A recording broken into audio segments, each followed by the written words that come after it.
We're live right now, by the way. Um, Yeah, dude. I'm gonna Just link improvise.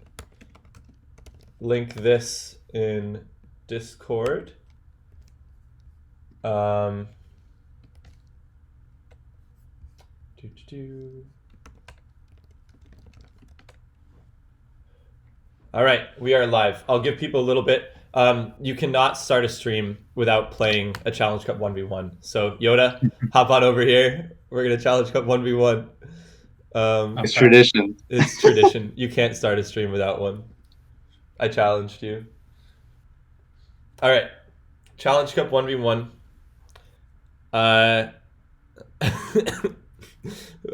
Asking for a friend. What happens if you click Destiny Bond and they KO you in a 1v1? Who wins that? I think you die first, so you lose. Think I lose? Okay, I won't do that then. Just I was asking for a friend, of course. Of course. Yeah, I can't believe you didn't know that, Sunrose. What happened? What? I don't know. What? What did you say? What? No. You said you were asking for a friend. Yeah. So I'm saying. Yeah. Sunrose is the friend. Yoda, are we gonna have like 15 dad jokes during this stream? Wait. Is the stream starting? The stream started a while ago, my dude. Oh. Bro, my bad, dude. I'm We're a little Challenge Cup bit. 1v1 I to woke start up, off because you have to do opened that. some beer. Oh jeez, what'd you have? Earthquake. God damn it. Yeah. I'm just drinking it truly right Alright. Yoda slays It's me. a tall boy. I'm gonna make sure people can hear stream. SMB says we should include a DOU blitz slot next year. That would be pretty fun, actually. All right. So the way we're gonna do this is we're gonna start by recapping some of week 3, which just happened, slash is still happening. Then we'll talk about the playoff picture. We'll talk about some playoff standings, and then we will field questions from the audience. We already have one question. If anyone else wants a question to be answered, I guess send me a private message on Discord. Wait, are we doing intros? Did we do that? Sure, we can do intros. I always forget to do that. I'm Fesby. Who do we have? Yeah, I guess people don't know who we have with, so who else is here? We have Sunrose here. What's up, guys? Sunrose is the president of DPL. Oh. Sorry, that was my mic. And then we have Mr. Klutz. Yoda. Mr. Yoda making his first appearance on this channel, right? I think so. Yeah. Not your first appearance as a player, but your first appearance as a talker. Yeah, that's my first game ever of playing doubles. Yep. Okay, so there are a few games we wanted to recap in particular from this week that we thought were really interesting. We are going to start with Dwablefet versus Mizuhime because there were a couple things that happened that game that I think are worth talking about and are fairly educational. Can you guys both see my screen? Do you have the stream open on mute or something so you can see what turn I'm looking at and everything on the replay? Yeah, I can see it. Yeah. Okay, and Yoda, you watched this game, right? You know what happens. Yeah, I watched it. Cool. So this is black and white, which is known to some as the hacks gen. Known as the hacks gen, even though there's a lot of hacks outside black and white today. But I'm just going to let the first turn play out and then pause it after the first turn, and you'll see why in a second. Yeah. Fucking choice Pankira. Right there. So Always puts in work. Two things happened there. One, the Tyranitar lived a choice band outrage from Adamant 252 attack here in black, which is kind of whack. I have not calced that, but I'm sure that there's got to be a lot of investment on that Tyranitar in order to live. But that's not the most interesting thing. The most interesting thing is that Metagross got frozen. And this Metagross was Meteor Mash, Substitute, Earthquake, Protect. So it was one of our ways of dealing with Excadrill, which our team is not that weak to, actually. But one of our ways of dealing with Excadrill, our way of dealing with Tyranitar, deals with Cresselia, deals with a lot of things. and it got frozen right off the bat. Oh shit! It had Squid, not Zenbud. It had Earthquake, yeah, not Zen Headbutt. And when you get frozen, there are 2 ways, I guess, that you can play. One is that you can keep your frozen Pokemon in and try to thaw. And I think you have, what, a 10% chance of thawing every turn? Something like that? Is it 20? Yeah. 10% chance of thawing every turn. So pretty low odds. But you can keep it in and just keep clicking buttons and hope that it either thaws or that your opponent kills it. But a lot of times... There is also one other strategy which didn't happen in the game, but there was the potential to use a side scald to thaw it. Yeah, I did mention that in chat to Wob after the game ended, but I really don't think there was any point in which a side Scald would have helped. There wasn't really a chance for it. That is true. In general. Scald always thaws, and you could choose to attack your own Metagross. But realistically, aside from that, there are 2 things. You can leave it in, or you can switch it out. If you leave it in, you run the chance of thawing, which would be great. But your opponent can also just choose to completely ignore it and play off of odds. There's only, they have a 90% chance every turn of you not thawing. So if Wob had chosen to keep that Metagross in every single turn, and Mizu doubled into its partner slot every single turn, Wob would almost certainly lose. If the Metagross thawed early on, maybe that would help, but Wob would be in pretty rough shape. So you are going to see... Immediately after this Metagross gets frozen, it stays in for a turn because Tyranitar and Cresselia are not too threatening. And we see essentially the Kyurem get traded for the Tyranitar, more or less. And now we see Wob switch that Metagross out because Excadrill, which has a pretty strong offensive presence, is in. And if Excadrill and Cresselia, Iron Head and Ice Beam or Earthquake or whatever, into the Metagross's partner slot, into the Kyurem slot over and over and over, Mizu could win this game pretty easily. So I think it's really interesting how Wob chooses to play the frozen Metagross here, even though the frozen Metagross is not really an attacker, obviously. The Kyurem goes down. Mizu gets some great shove off on the Thundurus with Ice Beam. And I don't want to go too long into one replay, but these next 2 turns are also incredibly interesting. This is Skydrop Thundurus, and thankfully no flinch happened. So one thing that I've been talking about with switching the Metagross out and not playing for freeze chances is Wob is really trying to mitigate how much luck comes into play in this game, and he does a great job of that by not relying on the Metagross to thaw at all. Unfortunately, I don't want to say a poor job, but isn't able to avoid putting himself at risk of hacks here, keeping the Thundurus in on a rock slide from Excadrill. If Excadrill had flinched either one of these, but especially the Thundurus, this would have been very bad. But thankfully, neither flinch happens. Landers picks up the KO on the Excadrill, and then it's able to U-turn into the crest to take it out. And that's all I really wanted to highlight. Wob brings the Metagross in to take a couple hits. It lives a little bit longer. Mizu keeps it alive, but eventually Mizu targets it with Thunderbolt, and she KOs it a couple of turns later. So I'm not sure why Mizu was choosing to attack the Metagross there. I think if you're her, you hope for a Metagross freeze, and you double into the other slot and leave it out on the field. I think that might have been a misplay. Maybe I'm missing something here. But anyways, I wanted to showcase freeze and different ways to mitigate luck. Yoda, what game did you want to look at? My game was the DUU game, SMB versus Atmosphere. Yeah, that was a painful game for me to watch, but a great game nonetheless. So tell me what you want me to do here.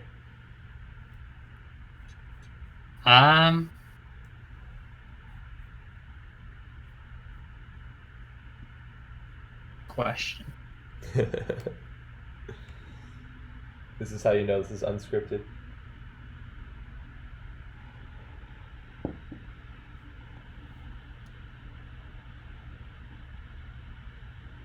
Is there anything you want to talk about on preview, or do you want me to load up the first couple turns? I just go into the first few turns. Okay. So this is doubles UU. Obviously, SMB is the favorite here, but both players 2-0. Both players very good. Yeah. Trade fake outs on the first turn. Nothing too crazy there. You want me to pause here or keep going? I'd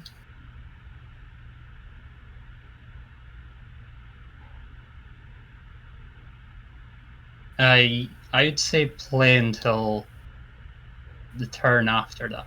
Okay.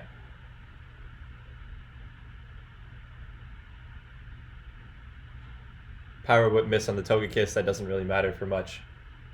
Yeah. This So- matters. Yeah. So Ferrothorn, at a glance, is pretty good against SMB's team. So, you would expect if there is a fire move on the team, it's probably on Togekiss, which he revealed later that it was fire move on Togekiss. So that turn was pretty big, getting the flinch on Togekiss, preserving the Ferrothorn, which is pretty threatening. Yeah, it was an important flinch, but I'm going to argue that flinch actually ended up helping SMB. Because, as we'll see, a couple more turns go by. Atmosphere switches in the Intimidate to live the high horsepower. Yeah. And then this right here is where everything starts to change. So obviously Atmosphere is up 6-4, which looks great on paper. We got lucky with the flinch chance on the Togekiss. We were able to kill the Intimidate user, the ground type attacker, which hits our team very hard. But Yoda, why is this not very good anymore? What's wrong with this? Well, it's SMB. I think that's the simple explanation. Yeah, let's watch the next turn and see what happens. We see a Fling Salak Berry into Weakness Policy Spectrier and a Shadow Ball Oko the Arcanine. Yeah. So, while that flinch on Togekiss sucked for SMB, no doubt about it, through a combination of whatever, he was able to maneuver in Zeraora and Spectrier at the same time against two mons that can't really touch them. And once this Fling plus Shadow Ball goes off, I mean, the game's kind of over. Yeah, once he revealed that, once the kiss with the fire move went away, Ferrothorn seemed threatening, but, the biggest potential threat to that would be Spectrier with boost. So, getting it with the boosts there put him in a really dominating position. Yeah, definitely. And Zeraora is not max speed on this team, so Spectrier outspeeds it. And Necrozma does not have Protect. Both of those are pretty worth noting. We'll continue playing a little bit longer, but from here it's pretty straightforward what happens. Spectrier just gets special attack boost after special attack boost. We see Plasma Fist come out. If that Plasma Fist had crit, Atmosphere probably wins the game, but that's really his only win con at this point. Yeah. SMB is able to just cycle Fake Out and Follow Me over and over and over again to win the game.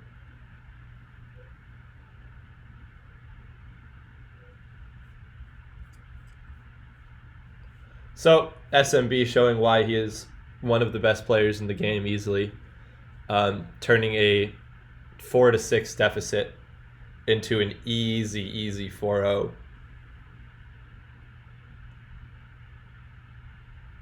And we eventually see Atmosphere get a read right and take a KO on the Primarina, but I guess it's a 3-0 then.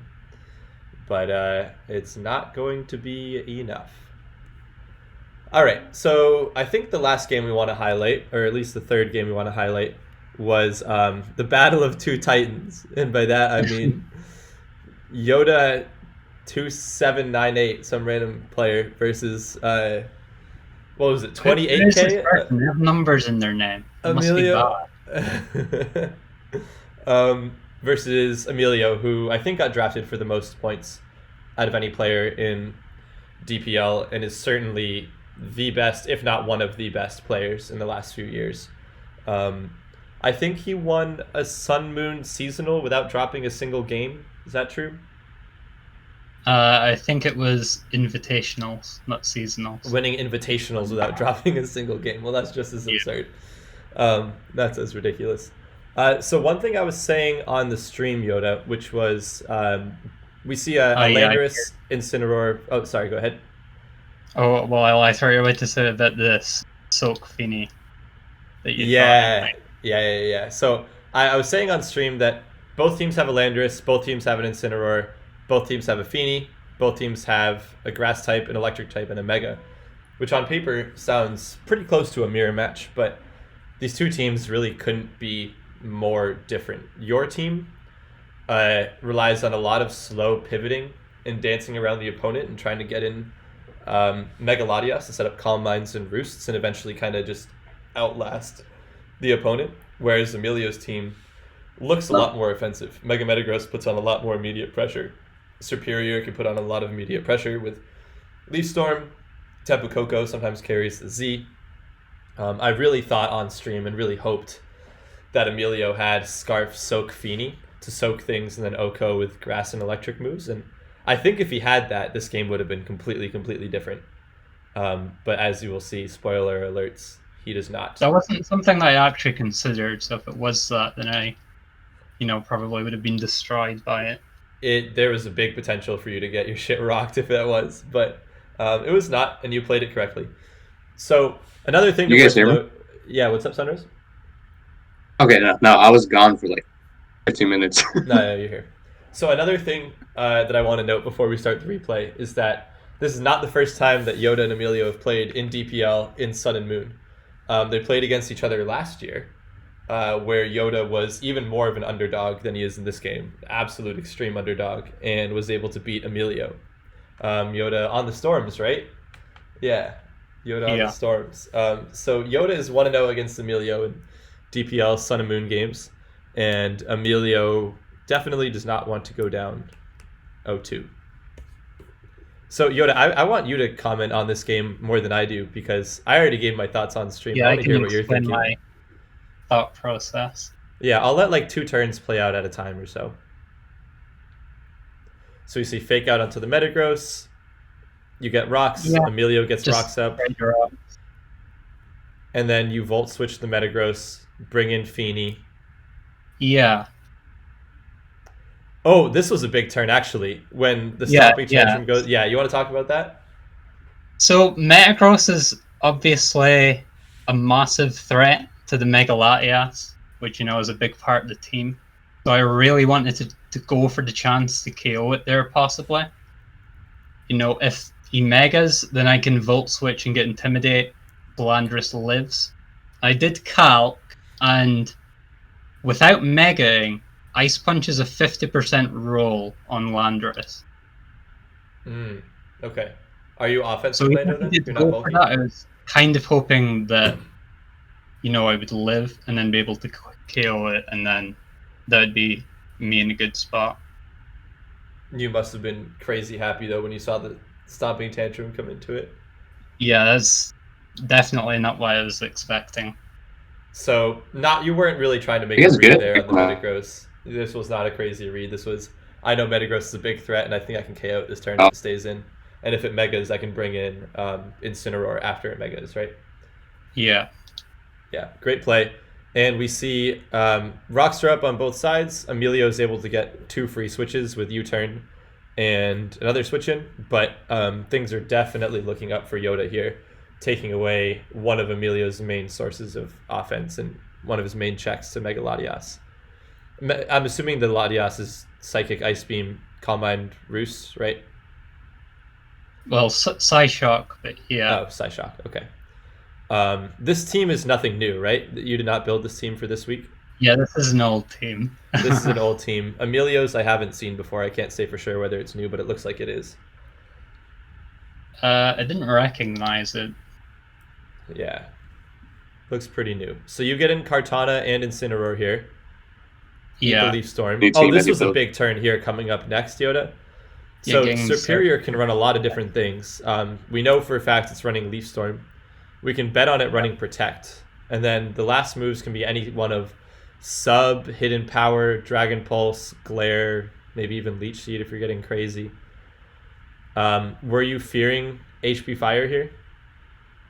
What I expected right from team preview, from having seen Superior used before, was Dragon Pulse and HP Fire as the second and third moves on it. Yeah, that's a pretty So- reasonable expectation. We were wondering also about sub. We thought sub might be a possibility in place of one of those two moves. But so you do go for the. One thing for this turn is that I was Fight C card. So one play that I was considering but I didn't go for was to fake out and fight Z the Superior here, which, assuming he didn't protect it or switch to Landorus, would KO it. But I decided not to do that just in case he did do that. So what I did do was Tailwind and Flare Blitz it.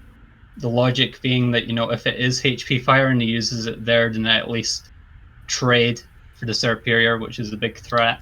Right. Yep. But that's not what we see at all. We see a Z Nature Power into Twinkle Tackle come out and KO the Incineroar. I bet Incineroar is not the mon you thought was going down that turn. No. And Emilio gets in the Landorus, but now you have Tailwind up and a Megalodios in great shape. So how are you feeling at this point? Yeah, I'm feeling pretty good at this point.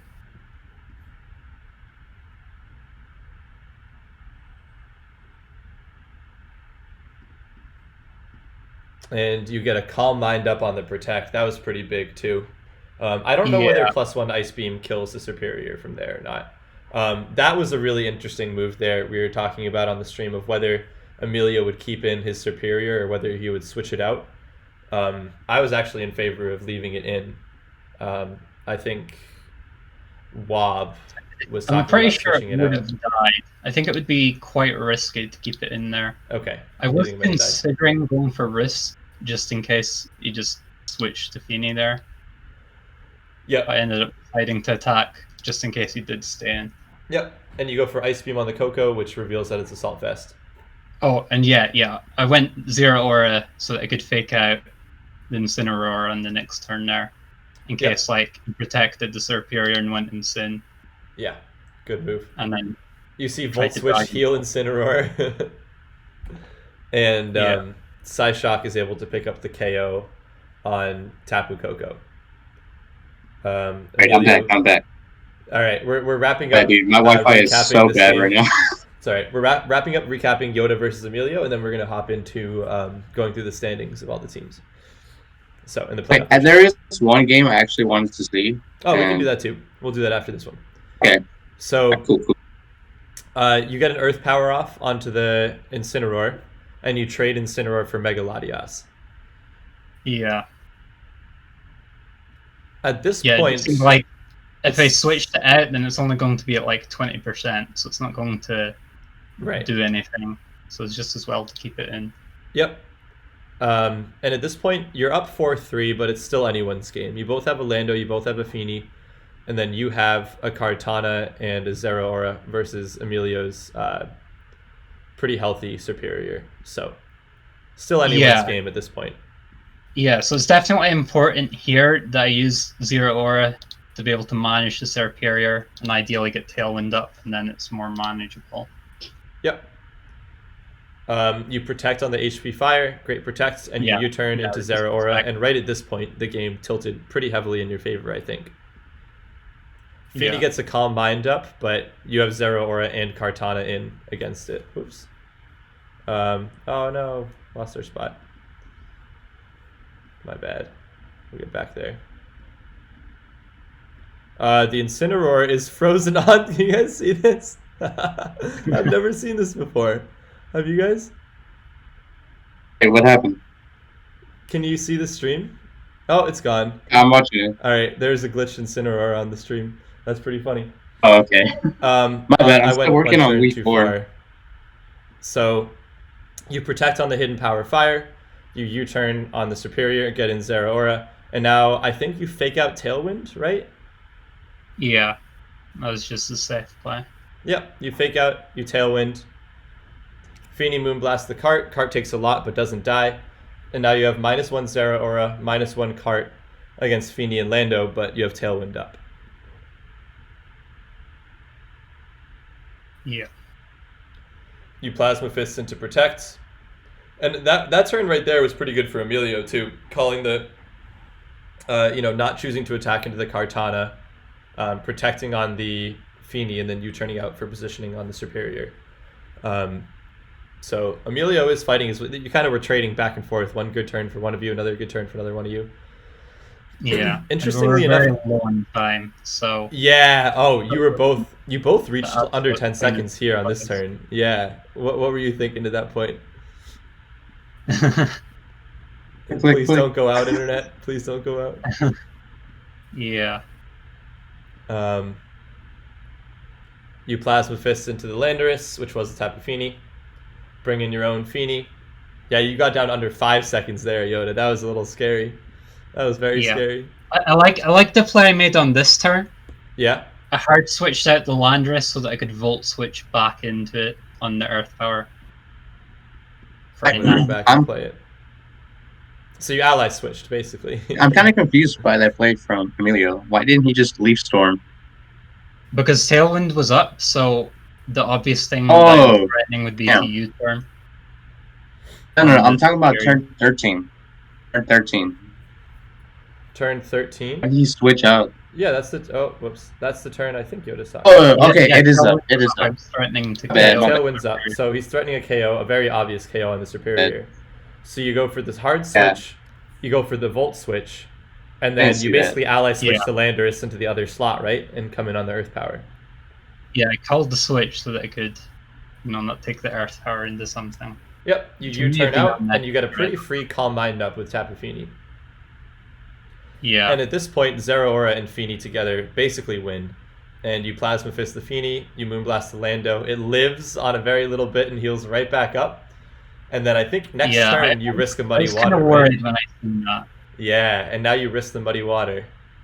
Superior protects. Yeah, that's another kind of time play where I'm like, I'm not sure if there's a 100% way to victory, so I just went for the Muddy. Yeah, if you had more time, do you think you would have tried to think of a way to maybe switch in Kartana and get a Muddy Water or a Moonblast like 100% kill?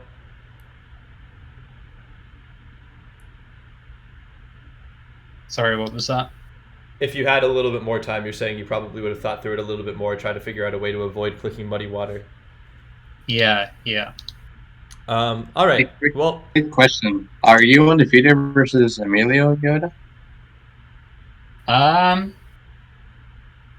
not sure when else we've played exactly other than DPL. You're 2-0 in the last 2 DPL games, that's for sure. That's a pretty big feat. Something else I've lost him in. And another thing worth noting is that Yoda was down 3-0 versus Emilio's team this week. So Yoda had to win this game to stay alive, and Biosai had to win. And now, what's the last game? Z-Strats versus Mishimono? Yeah. So Mishimono has to win, but you kept your team alive there, Yoda. Yeah. Oh, okay. Nice. Alrighty, Sunrose. Dude, what's the one you want to talk about? The game I wanted to watch was Biosai versus Metagross for Black and White. Okay. Ended up winning that. Who ended up winning? Yeah. Bio kept Yoda's team alive, yeah. Oh, okay. Can we see that? Yeah. I just want to see like the things they brought. I don't remember this game as well, so I can't comment too much on it. But we can watch it, definitely. Yoda, you might remember more of this than I do. But I do want to go kind of fast through this one, so we can get to the actual recap of the playoff picture. We can just skim through it. Sure. So, anyways, just to talk about matchup, Biosai brings rain. Metagross brings no weather. Interestingly enough, brings a team that's, I would say, moderate rain matchup. Right? You got an Amoonguss, a Latios, and a Kyurem, but Metagross and him on top are not too happy to fight rain. Biosai's team kind of looks similar to Stratos, the team that Stratos made. Going with like Breloom and Skyrim. Okay. He just replaced Breloom with Terrakion and Skyman with Mungus.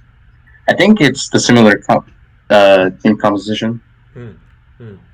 Well, anyways, we see a lot of big attacks come off. A Gem Draco not killing the Politoed, then a Gem Hydro killing the Hitmontop. Helping Hand U-turn into the Thundurus. And, oh yeah, you grass types and get spored in this gen. So Mungus gets spored, put to sleep. Politoed doing a lot of damage here. Putting in a lot of work. And keep in mind, Bio has to win this game to give his team a chance of not losing the week. Metagross getting a sub up on his Metagross was pretty scary, though. Especially with the Amoonguss asleep and the Thundurus protecting. And the Zen Headbutt just gets a clean KO onto the Amoonguss. So at this point, you're a little worried if you're Biosai, I think. Yeah. Oh, shit. Yeah, but we see the Sky Drop. A lot of Sky Drop Thunders Sai recently. And the Meteor Mash miss. I don't know how important that was, but should be an Earthquake from Lando to pick up the guaranteed KO on Amoonguss. Yep. And now Kyurem is in, though. This Kyurem is scary. And Biosai does not Thunder Wave it.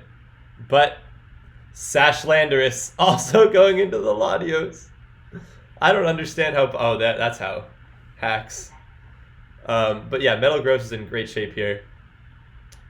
I don't know. This is going too fast for me to comment on, but that's okay. I don't know. It's fine. I'm just trying to digest everything. But yeah, Biosai has the speed control ward pretty won at this point. Yeah, getting the T-Wave on the Latio is quite important for Kingdra and Terrakion being able to sweep. Mm-hmm. And they do sweep with just close combat. Muddy Water Mist doesn't really matter. So, good game from Biosai. Congrats, Yoda. I love black and white, man. Yep. What was the Terrakion's item? Oh, Fighting Gem. Yeah. Thank you, by the way. Sash I'll watch the rest of the replays later. Yeah, of course. All right. We want to move on to playoff picture? Yes. Okay. Work for you, Yoda? Yeah. All right. We are here. So I think the first thing to note from today, which is a bummer, but... Is it updated? Yeah, it's updated. It's all updated. Week 3 is not fully over, by the way. The Haxers and the Ghosters still have one game left to play. But we can still talk about a bunch of it. So the Thieves did end up losing their third straight game. And due to a combination of who they won, or not who they won against, but who they lost against and who beat who on the other sides, it is no longer possible for the Spectral Thieves to make playoffs. So it's now a 5-team race. I guess before we talk about the rest, I want to mention playoff structure.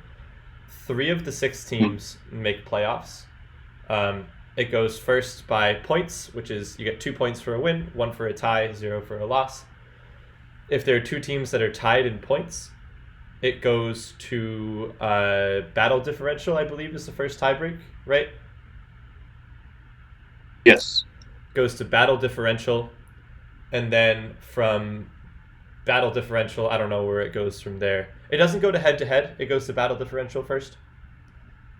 Yeah, and then if that happens to be the same, then it would go to tiebreaker. Okay, so the Spectral Thieves are out. And, oh yeah, what I wanted to mention was that the first place seed gets a first round bye. So if you assume coin flips in the playoffs of, each match, the first seed has a 50% chance to win, and the second and third seed each have a 25% chance to win. So yes, making playoffs is all you need to do to keep yourself alive, but there's a huge, huge distinction between first place and then second or third. I think How many teams usually in first the past place is lost, though. What, Yoda? Aside Yeah, I from was about to Sunrose. mention that too. Huh? Like, I think the number 1 seed in DPL has like a bad record of not winning. I think the only team that actually won as the number 1 seed was the Spindas in DPL 5. I don't think you can draw too much of a conclusion off of that, though. Small sample size and a lot of random noise going on there. It is possible that maybe having a week off hurts you, but I really wouldn't pay too much attention to that pattern. Who was the number 1 seed last year? Was it the Shitbusters?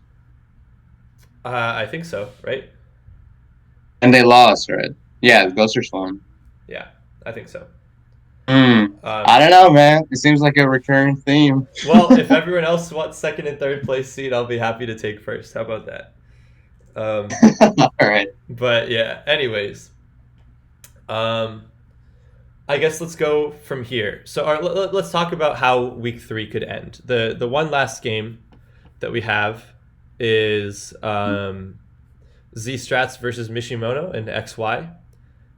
If Z-Strats... That's the Ghosters versus the Haxers? Okay. Yep. If Z-Strats wins, then the Ghosters get 2 points, the Haxers get 0.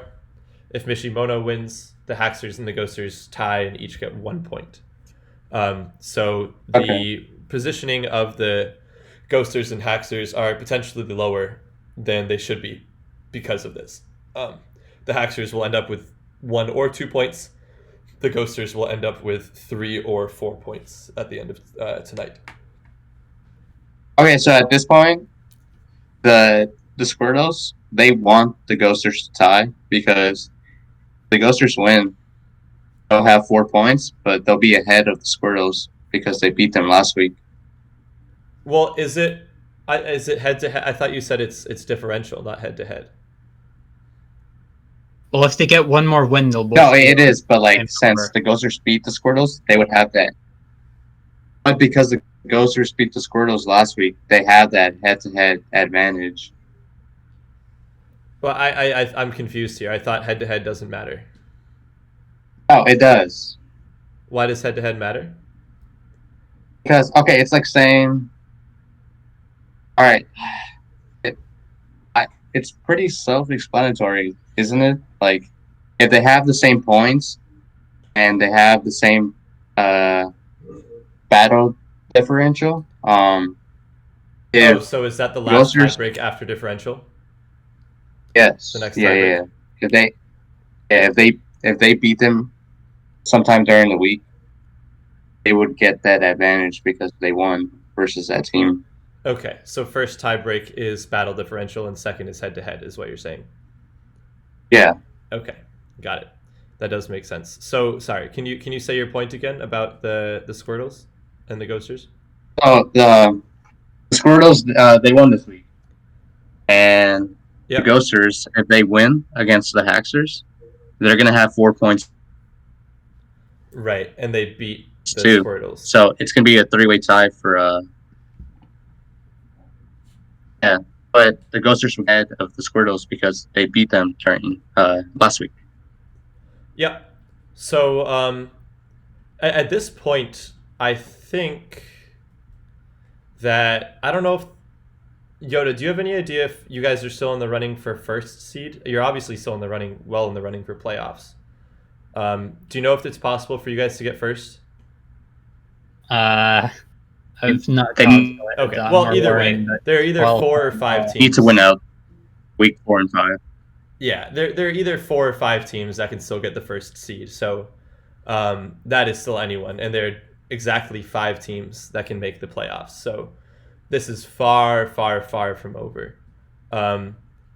I think the Storms... I think right now, though, you guys are in, like, the Storms? No, you guys are in. No, we're not in. No. There's a way for us to miss the playoffs if we lose both games, both weeks. Yeah. Oh, shit. Okay. If we Can you elaborate? Both... Yeah, well, there's 3 teams with 4 points. Then if we lose all 3 weeks, and all 3 of those teams get at least 1 point and have a better differential than us, then we can definitely miss playoffs. Or there will either be 3 with 4 or 2 with 4 and 2 with 3. Yeah. So if we lose to... when I say we, I'm referring to the Storms, just to clear that up. If the Storms lose to the Haxers and the Squirtles in week 4 and week 5, get no more points, that will leave the Storms with 5. And then there are 2 teams with 4 and 2 teams with 3 or another team with 4 that are all within striking distance that they need to win or tie 1 more game. And if they do that and have a better differential than the Storms, will be ranked higher than the Storms. So I think if the Storms get at least, I'm pretty sure that if we tie or win either one of our next two, we're guaranteed a playoff spot. You might have to check my math on that, but I think so. But, you know, there is a very real scenario where the Storms lose both weeks, and then some combination of the heroes, Squirtles, Ghosters, and Haxers perform well and outdo us in differential. Okay. Yeah, I see where you're coming from now. So you guys need to secure at least a tie or win this week or week 5. Yeah, to make we're gonna playoffs, huh? we're gonna beat the Haxers next week, anyways, right? What kind of team is that? Oh, you guys are playing next week? Oh shit, you guys are. Yeah, Nice. yeah. I'm looking forward to that. By the way, Yoda, that'll be fun. Yeah. What Okay, are so your thoughts on all of this, Yoda? On playoff picture? Well, I don't know if you've worked out completely, but I kind of feel like, at the very least, if not theoretically, but functionally, if we don't tie this week, then, you know, our chances are basically dead. Yeah, I have not worked it out, but there is for sure a way for you to still make playoffs even if you lose this week, but it will be very difficult. You're right. It'll be very hard. It'll for sure rely on you winning your last 2 weeks, and then we'll also rely on some other matchups going certain ways. Can you go to the admin thread to see who they played week 4 and 5? Okay, I know they played the Storms this week, but who do they play week 5? We Yeah, play the Haxers play the Storms and the Spectral Thieves. So the Storms are objective. This is a little weird to say, but you know, one of the stronger teams. The Thieves have already been knocked out of the playoffs, which means they probably will not put in as much effort week 4 and week 5. So I do actually believe this is a little worth talking about.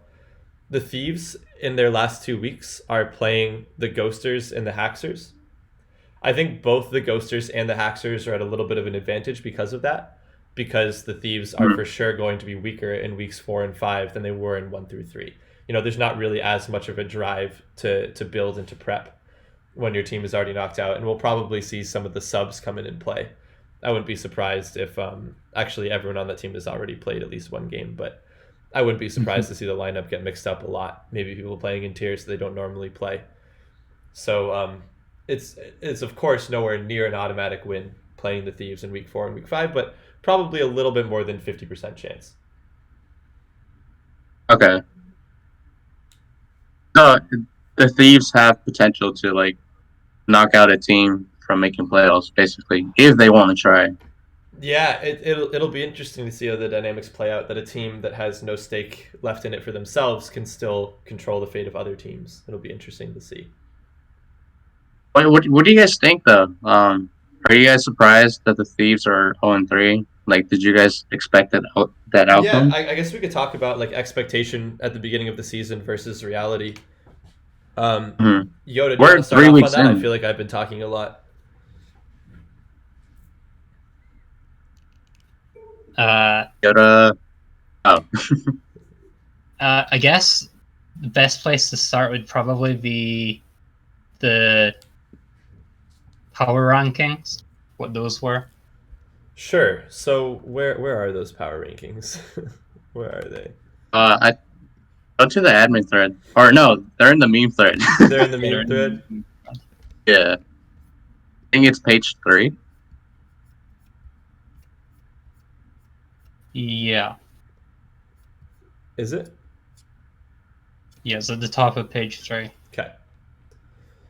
So, Yoda, I'll let you start off on this one, but I think the Squirtles were pretty unanimously ranked first or close to first, right? Yeah, they were. Yeah, here. Let's look at this. Only team that didn't rank them first was Kyle. Kyle in his math. Yeah.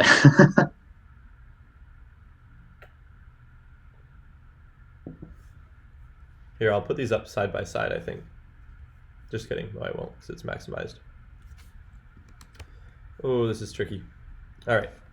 So, anyways, Yoda, what do you see about power rankings? Agreeing, disagreeing with the current standings?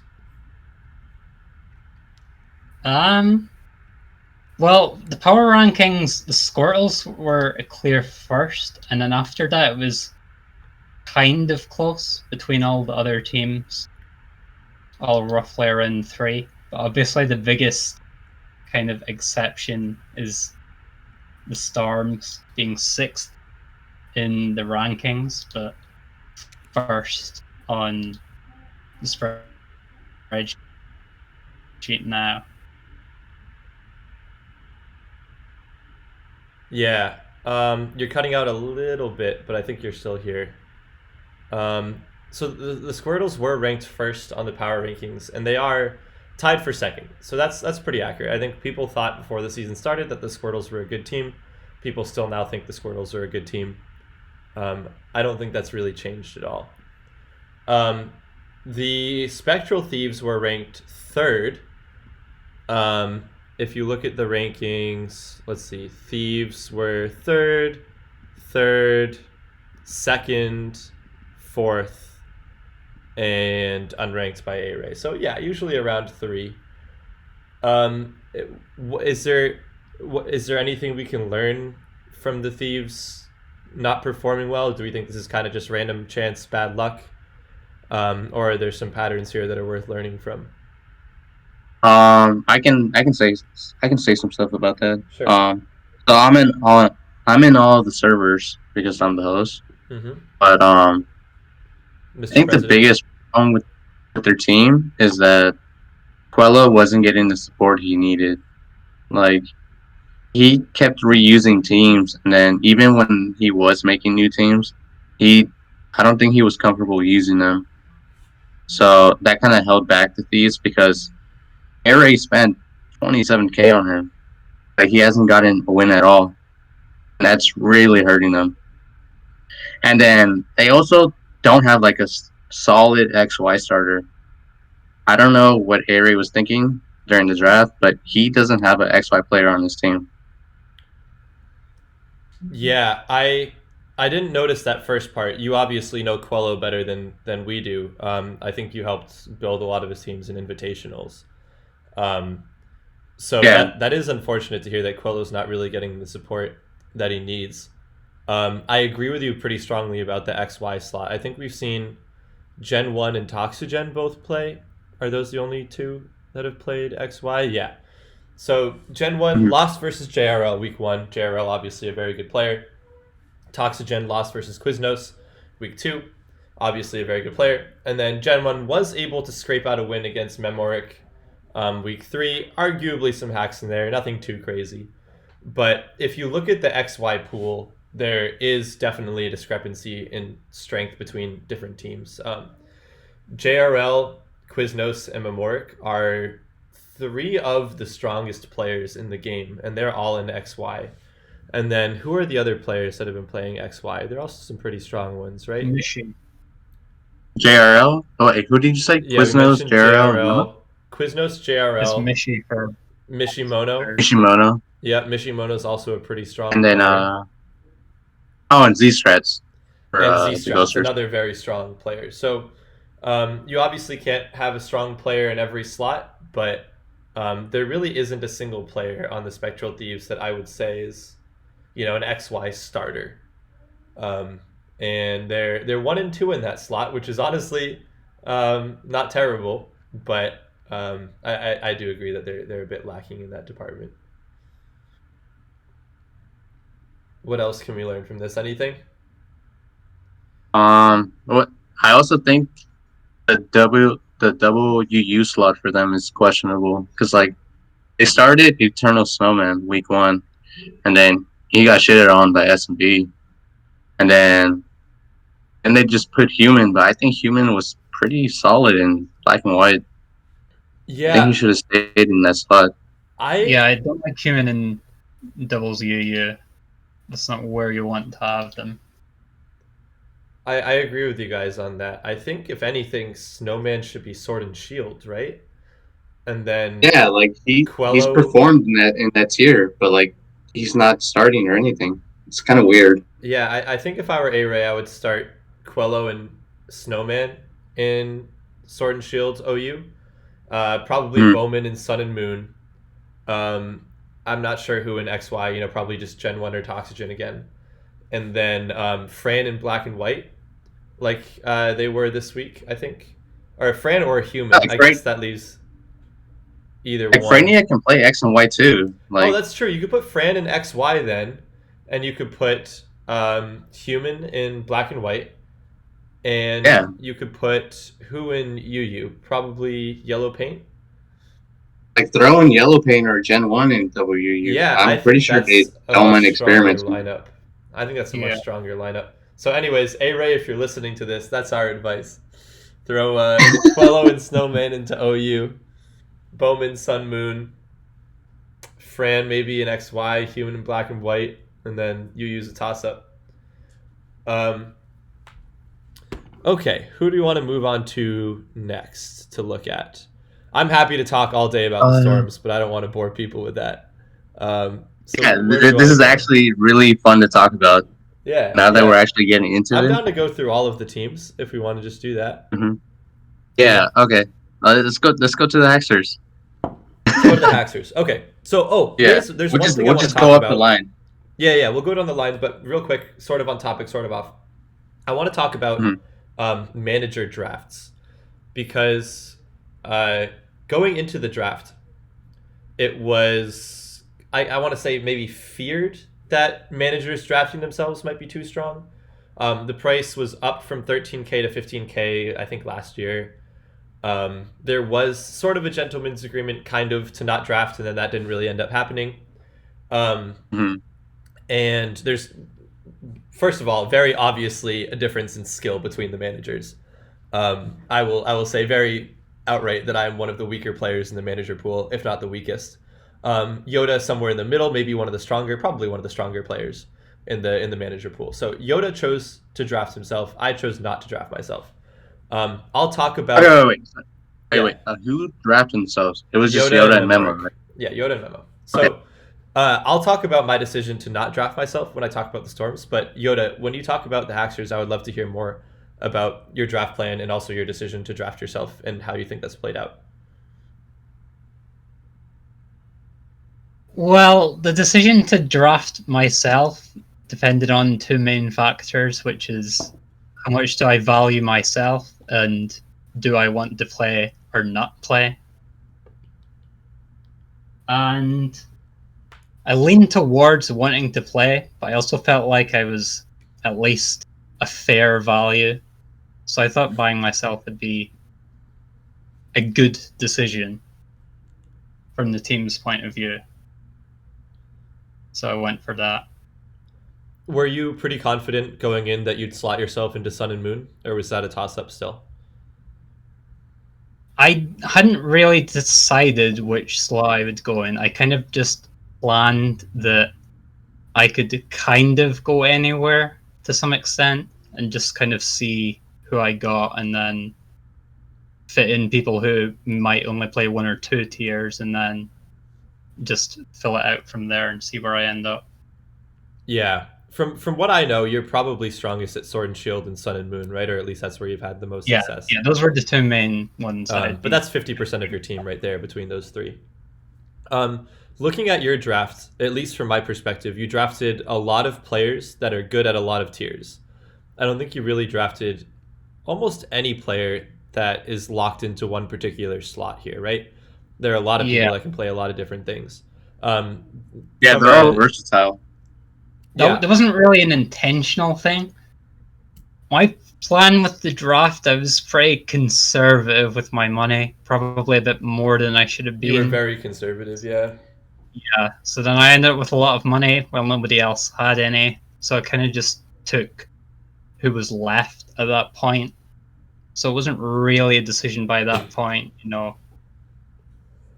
just like Biosci, Mishimono, Demantoid, versatile players, Nido as well.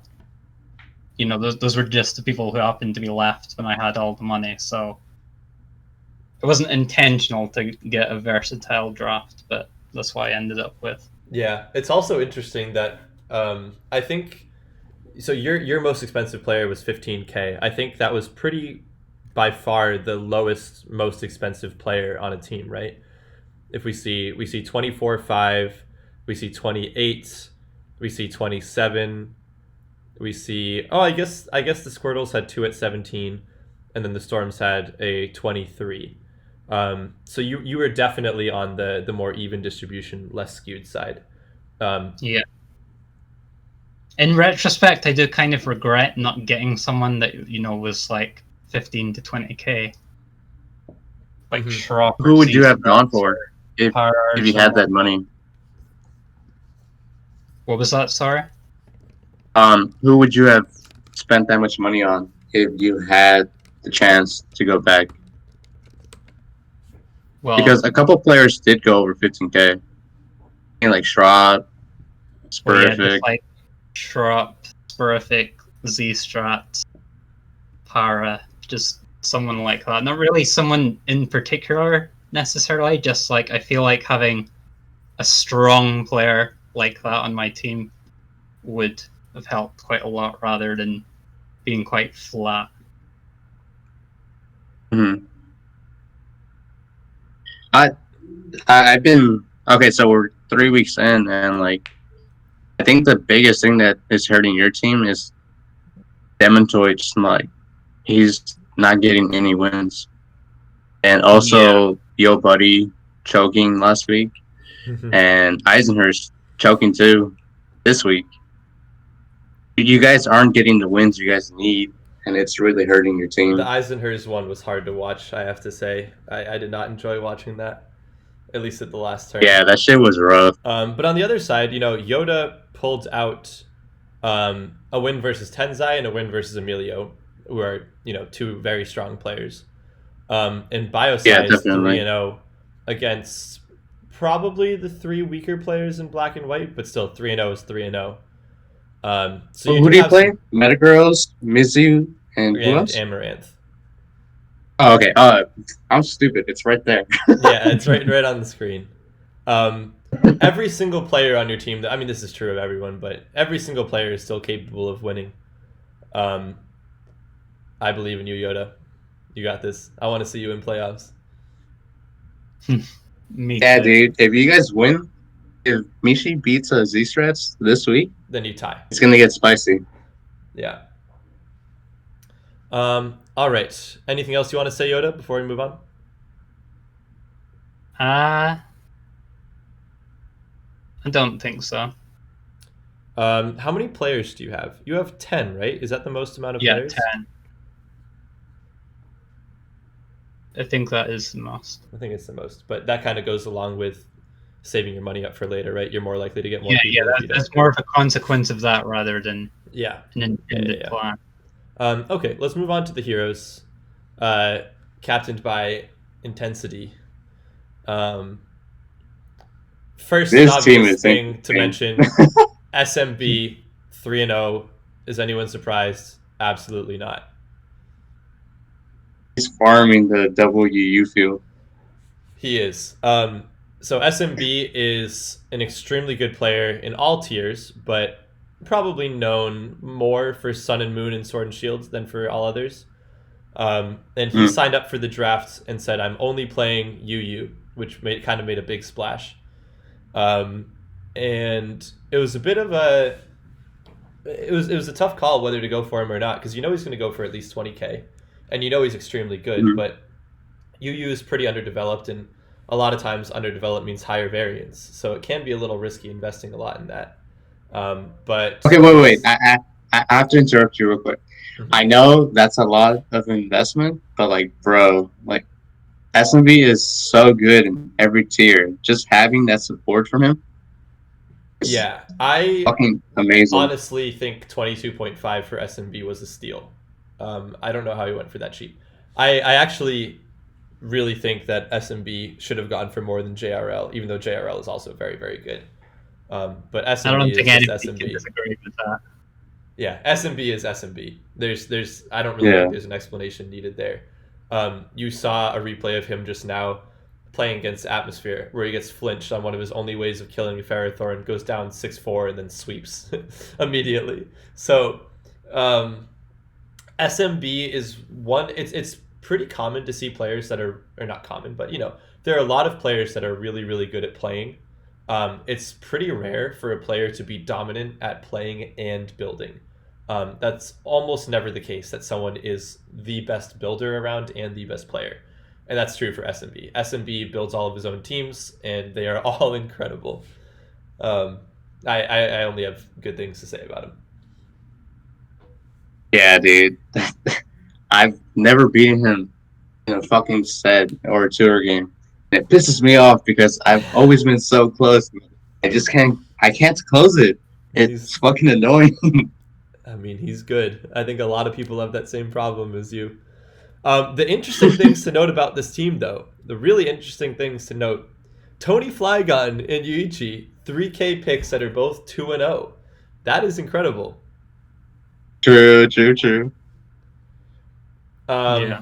Dude, Tony Flygon, he's so fucking good. Like, I remember seeing him play in DPL 5 on the Churches team, and I think he was like 2-1.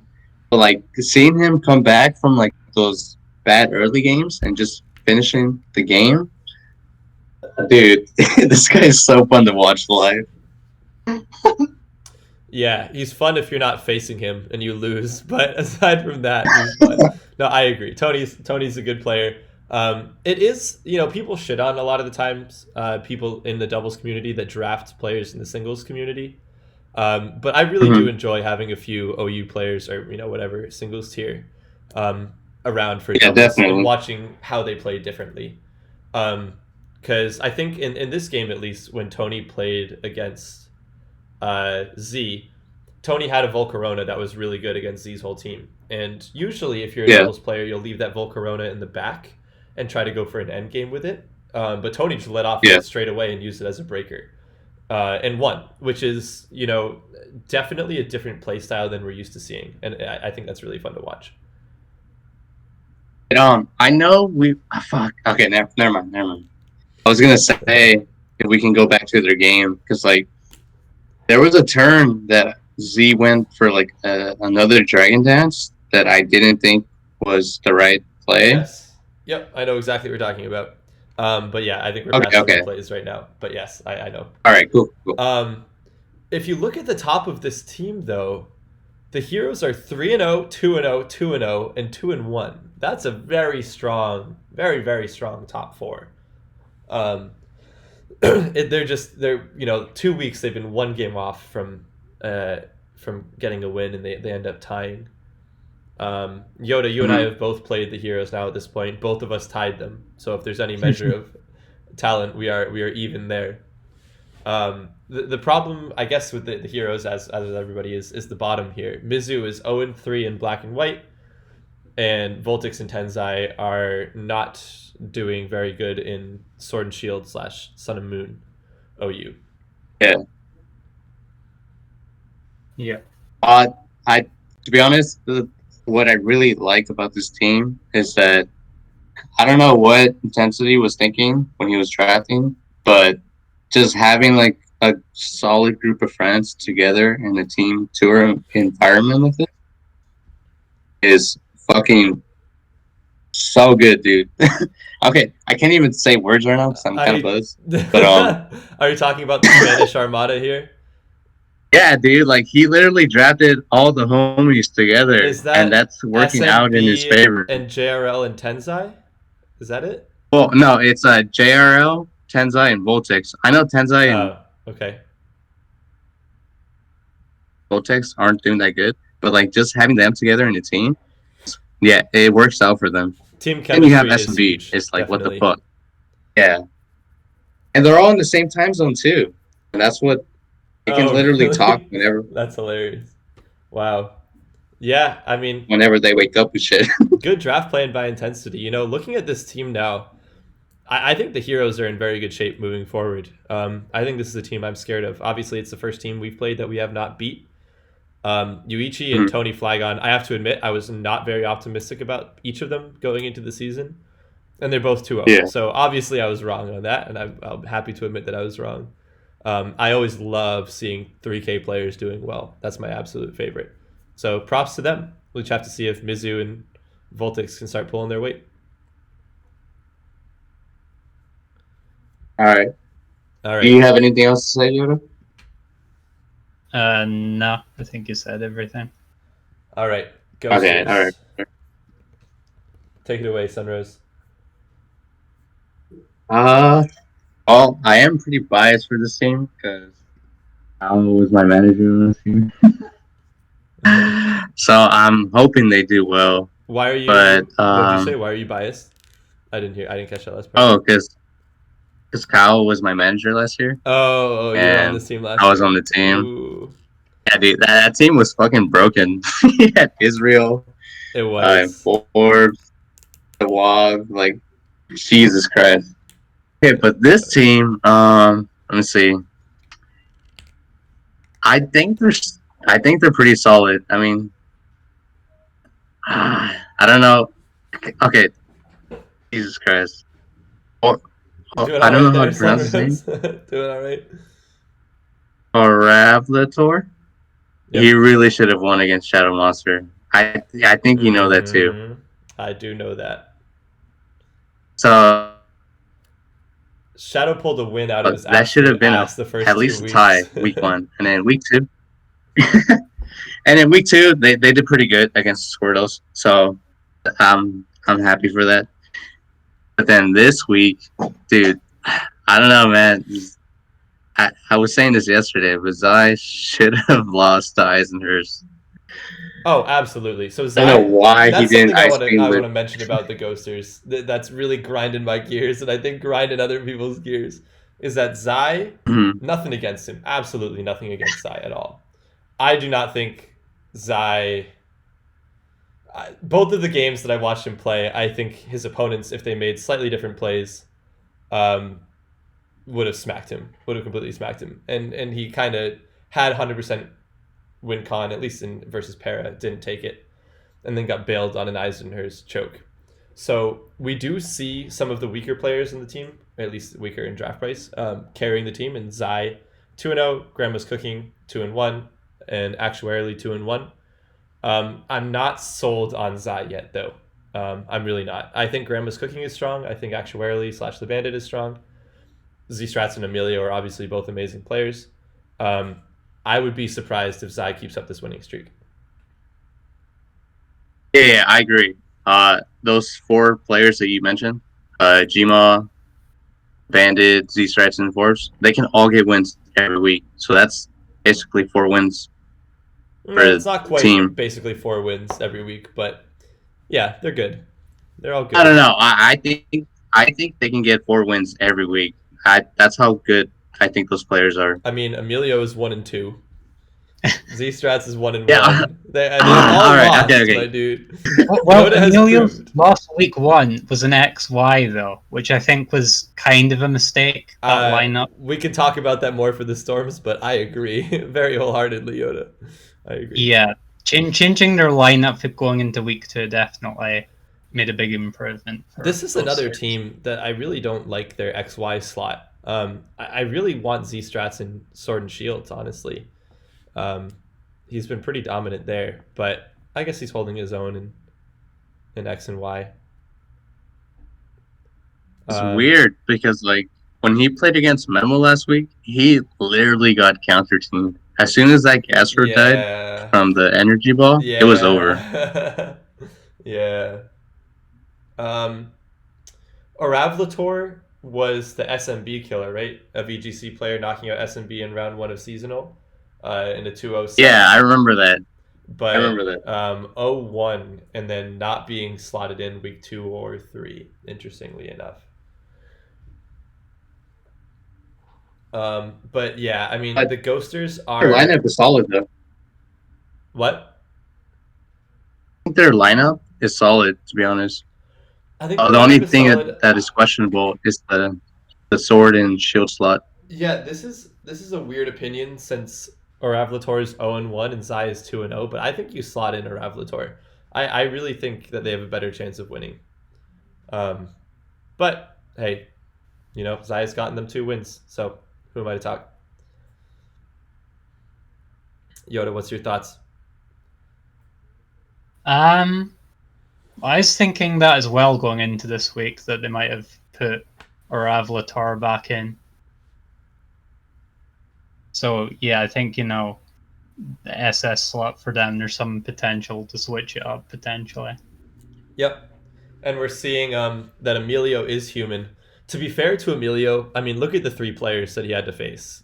QSNS, Sporific, and Yu Yoda. Those are 3 of the stronger players in the game. So, I mean, 1 and 2 as Emilio is obviously surprising, but if there are any players that can beat him, we know it's Quiznos, who's the XY killer, and Yoda, who's the Sun Moon Emilio killer. So I think we I would be very surprised if Emilio doesn't win 1 or 2 of his next 2 games against the Thieves and the Heroes. No, he's gonna win out, bro. I believe in him. I believe in Emilio too. Yeah. Emilio's incredible. I remember my first tournament that I performed anything reasonably well in was a seasonal, and I made it through a bunch of rounds, and I was feeling great about myself. And then I played wait. that I never heard of. Are you talking about Forbes? Are you talking about 2018, the fall seasonal? I think so. I think I am. Yeah, you went on a run in that seasonal. I went on a run on that, and I was so confident, and I was feeling great, and I played against this dude that I'd never heard of before named M. Forbes, and I was like, oh, this will be fine. And I got my shit rocked so hard. So I think that's the only time we've played. I think he beat me in SPL, actually, also. I'm pretty sure. I'm not sure if I've ever beaten Emilio in a tournament match, but yes, he is one person that you don't normally predict against unless he is either playing outside of his comfort tier, like again week 1, or against his own killer, like he did in week 3. People still mostly predicted for him this week against me. I actually gave it pretty much a 50-50. I don't do the prediction tour. I didn't vote. I would have given it a 50-50 for the 2 of you playing.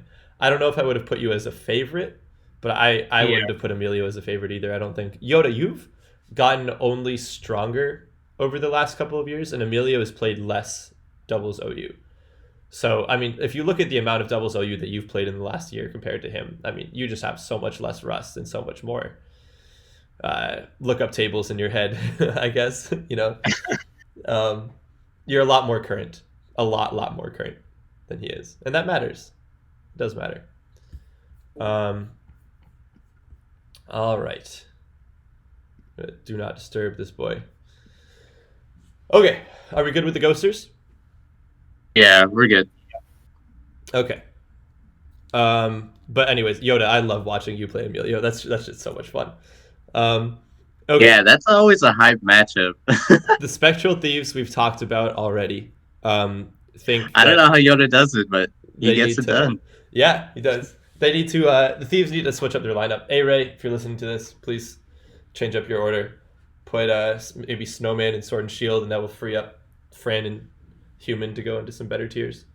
But Bowman in Sun and Moon looking pretty strong, beating Stacks, and narrowly losing to Sporific. But I know Bowman has had a couple cold streaks in the past couple years, but looks like that's not really the case anymore. I'm pretty happy with how he's been playing. I was eyeing him pretty strongly actually for my team, but did not end up pulling the trigger.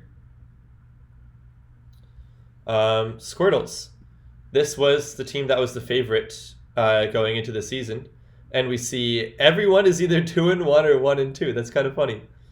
Wow, that looks very pretty. Yeah. So I have to admit, I know absolutely nothing about Alpha Rabbit, and I know absolutely nothing about Papi Loco. I really can't comment on them at all. I do know that Amaranth. Okay, so Alpha Rabbit. Yep. He was on the Europe team for Double World Cup. Yeah, he was on Team Europe. He's a singles player who played a little bit of doubles. Okay, cool. And then Papi Loco, he's like a Spanish player. He's pretty decent. I played him before. Okay, so neither of them have gotten to play yet. I'm going to go, I think, bottom up. So Amaranth used to be known as Tin, the Idiot Ninja, is also a singles player. I think his main tier is RBY. Gen 1. He played a fair amount of Sun and Moon doubles OU. He played in DPL 2 years ago, right? I don't remember whether he played last year. He played quite a lot a couple of years ago and got to be pretty decent, but really has not played much doubles in the last year. So this is an example of someone who was pretty decent, kind of dropped off recently, and then came back into DPL. And we see Amaranth at 1-2, losing to Biosci, losing to Fran, beating Metal Gross. I think 1-2 is right what you'd expect for Amaranth there. The surprising one is Memoric going 1-2. We see Memo losing to Mishimono. I don't really remember that game very much. Beating Z Strats, and then a very close game against Gen 1 that again kind of came down to some toss-ups. So maybe not too much to learn. This could very easily be a 2-1 if you're Memoric. And the I think you might remember the week 1 game if I say double trick. Yeah. Yes. Sure. That one. That shit was classic. I don't know how you lose a game after getting 2 entirely free turns, but anyways, I'm not playing, so I can't. No, wait. I have something to say about that. Yeah. I swear to God, fucking Mishimoto was doing like some psychological damage to Memo when he did that double trick room, because I literally thought he was gonna lose. If I was in Memo's place, I was like, what the fuck? I had this shit in the bag. But then he fucking got destroyed as soon as trick room got set up. Yeah, so that was a funny game though. And then we see 3 people at 2-1. Shrop, Sporific, Paraplegic, and Kaori. So Shrop, Sporific, Paraplegic, all going for over 15k, but under 20k. I think 2-1 for each of these 3 is very reasonable. If you had told me going into the season that all 3 would be 2-1 after 3 weeks, I would be not the least bit shocked. I think that's right what we expect for all 3 of them. Kaori going 2-1. Kaori, I think they're a little bit before my time. They played SPL, right? Maybe even managed a year, did really well, and then kind of hasn't played as much doubles recently. Is that right? Mm. Yeah, she hasn't been playing in any tours recently. Yeah, at least for like the past comes year. Out of absolutely nowhere, gets drafted for 3k and is going 2-1, beating Demantoid and Human, which are both, they're both respectable players. That's a pretty good value pick right there. What I don't understand though is why isn't Kaori playing black and white? I think she would prefer that tier, wouldn't she? I mean, if that's the case though, then you have to put Amaranth in somewhere else, and where do you put Amaranth? Yeah, I think that's more, she's the preferred option for you. Okay, because I've asked Memo and he just said no comment. He didn't say anything. Yeah, Amaranth has not played, as far as I know, almost any Gen 8 doubles. So slotting them in an older tier where they're presumably more comfortable, I think makes sense. And then Kaori is kind of just left to pick up the scraps and doing a good job of it in UU. Yeah, I mean, but she's putting in work in WU, so I can't really complain. Yeah, it's always interesting seeing Sporific come in, because Sporific is a VGC player, pretty well accomplished in that area, but doesn't really play doubles tournaments outside of DPL, I don't think. So they come out of nowhere every year and get drafted for a lot and do well, and then go back into hiding from the doubles OU community, which is kind of funny, but they're a very good player, obviously. Yeah, I think because of that real life experience he's gotten from VGC tournaments, he's always a solid pick in like the big tournaments like SPL and Snake and all that. You can't go wrong with Perfect. Yeah, he's a pretty reliable Sun Moon pick. He beat you, Yoda. He's your 1 loss, so obviously he's pretty good. Lost to Emilio, so I guess you guys did a little love triangle, right? You beat Emilio beat Sporific, and Sporific beat you. That's kind of funny. And he beat Bowman too, so obviously a strong player. But the Squirtles were ranked first going into the season, and I think they're still pretty strong, right? Still in pretty good shape. Yeah. They could very, very easily be tied for first right now if that Paraplegic versus Zai game goes any differently. That one was hard to watch, and that could very easily have gone either way. But anyway, Squirtles, they're 1 point off the lead. Could very easily close that gap after another week or 2 of playing. I'm not gonna lie, I think they're what am I trying to say? this week. Fuck, man, I'm fucking. Wait, give me like 10 seconds. Okay. Let me. I'll give you 10 seconds. Yeah,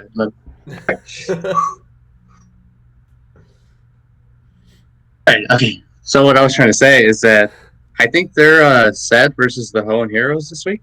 It's gonna determine big outcome for the playoffs because we're tied right now, right? 4 The points Heroes? No. Are they? each. The Squirtles. Are they tied? Yeah, I think. Oh, they are tied. Yeah. They have different records, but they're tied in points. Yep. Okay. Yeah, I think whoever wins from this week between them two is gonna determine who makes it and who doesn't. Well, I think whoever wins, I agree with you that they're basically guaranteed playoffs, but I think the loser could still make it too. Definitely. Yeah. Yeah, okay, yeah, that's true.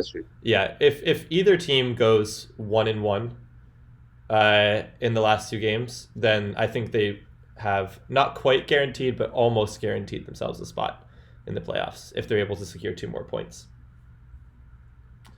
If they tie as well, you just have to hold the W or a tie in week 5, right? Yep. If they tie each other, that's probably bad for Haxers and Ghosters, because ideally we'd want one of them to win and then the other one we can overtake. Yeah, the Ghosters and the Haxers are probably hoping to snipe one of them. I agree with you on that. Who do you have left to play again, Yoda? You're playing us and then the Spectral Thieves. Okay, so you've already played kind of... I mean, there's definitely still a chance that you... I think there's still a chance that you beat the Storms overall, but really the 3 teams that you're looking to beat, you've already played, I think, right? Yeah. I mean, I'd say we're looking to beat Thieves. Huh? I'd say that we're looking to beat Thieves. Or you mean points? In points, yeah. I mean, you definitely can beat the Storms, I think, if you win the last 2, but like your most likely scenario is that you beat 2 of the 3 of the Heroes, Squirtles, and Ghosters in points.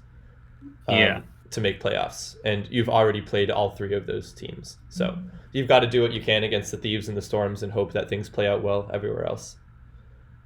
And you've got to win this next game versus Z-Strats, so you have 2 points going into the next week, right? Yeah. Dude, I'm so angry. I really wanted to go to bed early tonight and wake up, fresh start tomorrow, get some work done before I have to leave at noon. But there's no chance I go to bed before Z-Strats and Mishimoto play. I am definitely watching that game. So yeah, the fucking Z-Strats, bro. I keep know, scheduling Big so John. late. Z-Strats, if you're listening to this, fuck you. Yoda, are you gonna stay up for that game? I know that's way late for you. How long is it from Yoda now? doesn't sleep, bro. How long is it from now? It's in 2 hours. A little less. Maybe. You can do that. Put on a movie, dude. Just go watch, I don't know, go watch The Martian or something. And then come back and... You need to watch this live, bro. You need Mishi to win. Dude, DPL games live are so stressful but so fun. I love watching the games that my team isn't playing because they're so much more relaxing. I get so stressed during the games that my team plays. Dude, that Wob versus Mizu game when Wob got frozen, I was like, fuck. I was so sad. It was literally a 6 versus 5 team. I was game. So sad when that happened, and I was. Anyways, I hope they're all listening to this. Is there anything else you want to mention for the Squirtles? I think we all agree they're a solid team, right? That's kind of our opinion of them. Yeah, they're solid. I would be really surprised if they didn't make playoffs. Okay. You just lagged a little bit, but you said you'd be really surprised if they don't make playoffs. I would be too. Yoda, anything else? No.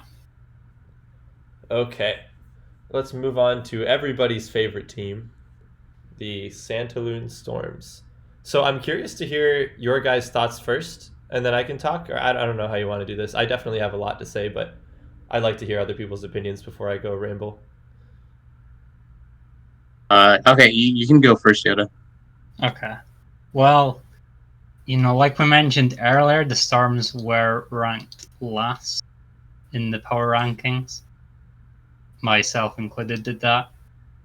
And a big part of that is because you kind of have 3 big players, and then you have the cheaper players. And out of your more expensive players, you have Wob, who's obviously pretty solid in black and white, but then you have Stacks, who hasn't played a lot recently, and QSNS, who hasn't been liking Pokemon as much recently. So there was a bit of a question mark about those bigger players, and also the cheaper players didn't seem as proven. Like Z-Fable was still kind of an unknown before DPL, which has kind of changed a bit now. But, like, your team's just done better than it was originally expected to. Yep, I agree with all those points that you said, mostly at least. Yeah. What about you, Sunrose? So I mean, I was there with you in call when you were drafting, Yeah, you were. That was and kind of funny. and lately, ever since you started streaming, like you're a pretty chill guy, and I want to see you win and shit because you're really into this. And but I was questionable about the team. Like, for example, like I was never really into Shadow Monster. Like I didn't think he can pull through. Like that first week, his perform. Oh my god, that game, dude. That shit was a fucking roller coaster. But he pulled out the win. And then week 2, who did he play? France. It's on the screen right in front of you. Yeah, okay, yeah. I think what I recall, I think France should have won that too. But Shadow Monster, he got the win again. But then this week against Tensai, he fucking obliterated him. I was like, oh shit. Okay, I see you. So I was like, all right, like he can do it. I think he can get wins and should stay in the short. God damn it! I'm not gonna drink next time we do this, dude. No, this is kind of funny. I'm having a good time. Okay. What I'm trying to say is he's solid. He's solid. I have to give him credit where credit is due. And then Quiznos, Jesus Christ, man, his teams are good. The teams fuck, man, I can't speak. So okay, I'm just gonna say like, okay, no, dude, it's hitting me now. I can't talk. Do you want me to take over and talk for a bit, or you want to keep going? Yeah, take over, bro. Like literally, I can't stop smiling because I'm. Well, all right. Go on. The first decision I had to make was whether to draft myself or not. And that was a relatively easy pick. I don't think there's anyone on any planet that thinks I'm worth 15K as a player. So that was a pretty easy decision to not draft myself for 15K. I don't think I would have drafted myself for 5K, honestly. But if I'm not playing, then I can spend all of my time as support. And I do know Sword and Shield and Sun and Moon decently well. I do not know X and Y very well, and I know nothing about Black and White. So I went into the draft thinking that I wanted my 2 strongest players to be X and Y and Black and White. And the 2 players that I identified for each of those that I really wanted were, I really wanted Quiznos for X and Y. We were on the same DPL team a couple years ago. He went undefeated in X and Y. He's obviously stayed relevant building for Crovin and playing himself. But I've been on his team before in X and Y, and I trusted that even though he hasn't played it as much in the last couple of years, that he'd still be just as good as he was before, and that's proving to be true. And then Wob in Black and White. Yoda, you and I had an up-bid war on that, right? Where we were going 500, 500, 500 for a while. 23 was actually right around what I budgeted. My plan going in was to budget 24K for Wob and 20K for Quiznos, and to go from there. I really wanted both of those I players. was kind of sad when that happened because we were the only two people with 20K left that we could spend on someone. And I was hoping we could buy someone else first, and then I'd be able to get Wob for. You wanted Wob, right? I'm sure. Wob seems like the kind of player you would want. Yeah, I knew I wanted a top heavy draft for sure. And I knew I wanted someone good at black and white because I know nothing about it. I can't support it at all. Wob obviously can support himself just fine. Quiznos, if you remember, it might have been me, someone else, I don't know, nommed him for 3K and I hard up bid to 15 and no one else bid. That blew my mind. I was ready to go at least to 20 for Quiznos, if not higher. I was really expecting a higher price. So when I got him for 15K, Arctic was kind of screaming at me in chat, going, "You need to draft for less. You need to draft for less. Don't hard up bid." But I was thrilled to get him for 15, and then Wob for 23 was right around what I expected. Stacks for 21K was less of what I had going in for the game plan because, as I said, I'm decent at Sun and Moon, at least support wise, and Stacks is obviously a very, very strong Sun and Moon player. So I drafted a bit less towards my weaknesses by picking Stacks there, but I wanted a top heavy draft, as I said, and Stacks, even if he hasn't played as much recently, he has still won more doubles OU games than any other player in the game, and Stacks going for 21 is definitely not unreasonable. And from there, I had my eye on a bunch of people that would be around 3K. I actually really wanted Actuarily. He got sniped from me. I got Atmosphere. Atmosphere and I were also on the same World Cup team, so we played together on that. The one that I was also just as equally surprised about as Quiznos was Shadow going for 3.5. I thought Shadow would be like at least a 6 or a 7. He played... Didn't he play SPL or Snake? One of the two recently. He played Snake. He was on the team with Nels. Yeah, a Snake player going for 3.5K just blew my mind. And everything that people say about Shadow is that he's a great player but needs help building.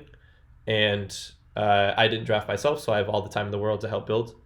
So I thought that was a pretty appropriate pick. And he is 3-0. Obviously, some of his wins have been very, very, very, very, very, very close. So it's not as of convincing of a 3-0 as maybe Quiznos is. But it's a 3-0 nonetheless. Wob going 2-1, no real surprise there. Wob having a winning record, yeah. Atmosphere played extremely clinically week 1 and week 2 versus Actuarily and Human. Lost versus SMB week 3, but I mean, you can't really go into a game hoping to beat SMB. I mean, that's just... They feel like, they could at least be arguably, the second strongest in the UU pool. Yeah, and so SMB did sweep Atmosphere pretty convincingly, but if you look at the first half of that game, Atmosphere played really, really well. And of course you can say if this, if that. If SMB was not fling Salakberry onto Spectrier, I think Atmosphere has a decent chance of winning that game. Not lockup, of course, but a decent chance. If that's anyone other than SMB, then they're in a good spot. Yeah, so Atmosphere's 2-1. I think that's a very strong 2-1. I would argue that Shadow's 3-0 is a weak 3-0 comparatively. I think that Atmosphere is a very strong 2-1. I'm happy with that. A lot happy. Stacks going 1-2 is definitely frustrating. But 1-2, first of all, not terrible. Losing to Bowman. Bowman's obviously a very strong opponent. Beating Grandma's Cooking, another strong opponent. Lost to Yichi. I'm going to blame that completely on prep. There's no way around it. We did not do a good job building. We did not have a very good team. You see the 6 Mons. It's a team that I brought a lot before. The sets were not the same. They were bad. Stacks kind of lost on preview. So I really think Stacks will turn this around if we do a better job with prep. That was just our fault. We kind of set ourselves up to lose. The Z is 1-2, but I think this is a strong 1-2. Losing to Z-Strats. Z-Strats is obviously very good. Beat Quello. Quello is obviously very good. Lost to Tony. There were some things Z could have done differently, but Z had a very tough matchup against Tony. We did not have a strong matchup versus Intimidate, Blastoise, and Volcarona and Rillaboom. That was a very tough one to pull out, and Tony played well. So overall, there's not really a single slot that I'm worried about. I think we're pretty solid in all of them. And then we have great chat presence with Arctic Blast. London has been huge, also helping us prep for UU, which on paper is probably our weakest tier because Atmosphere is a 4K pick for UU, and no one else on the team is really a UU main to help build. So having London there to help build and test has actually been extremely helpful. And then Laptops, long time Storms pick. Like half the people on this team are Storms picks, if you notice, like from previous years. Yeah. I think you should sub in Arctic this week. Where would you put in Arctic? We're playing you, right? Yeah. Yeah. I'm going to be totally honest. I drafted Arctic for chemistry. Arctic was not intended to be a starter. I think he knows that. I think I know that. I just love having Arctic on my team. He's so fun to have in chat. And I think that really actually does make a big difference. Teams that are fun to be on perform better than teams that are not fun to be on, even if those people that make it fun are not playing directly themselves. It would have been criminal if Sunrose. He wasn't on the Storms. Yeah, it wouldn't be the Storms if he wasn't on the Storms, that's for sure. Yoda, I wish you were playing. I would have tried to draft you if you were managing. I wish you could be on this team, definitely. If we don't make playoffs, can that still happen? Yeah. No, we there are a few people that I'm bummed that aren't, either playing or that I wasn't able to draft. I wasn't able to draft. I'm a little bummed. We have a couple players in our Discord that are just there totally for fun that didn't play this year. We have Croven and Lunar, and they're both a ton of fun, and I wish they were both playing, and I wish I had the chance to draft both of them. But obviously they're not playing, and they're not helping us build really or anything. Maybe they help test a little bit, but they're really just there for fun. And yeah, it's a good time. Obviously Croven will follow Quiznos around everywhere, and Lunar, I think, is friends with Stax and maybe Wob as well. So anyways, I'm really enjoying this team. Everyone on it's great. They made my season very fun. I'm happy with it. I want to keep going without getting too sappy. They're all good.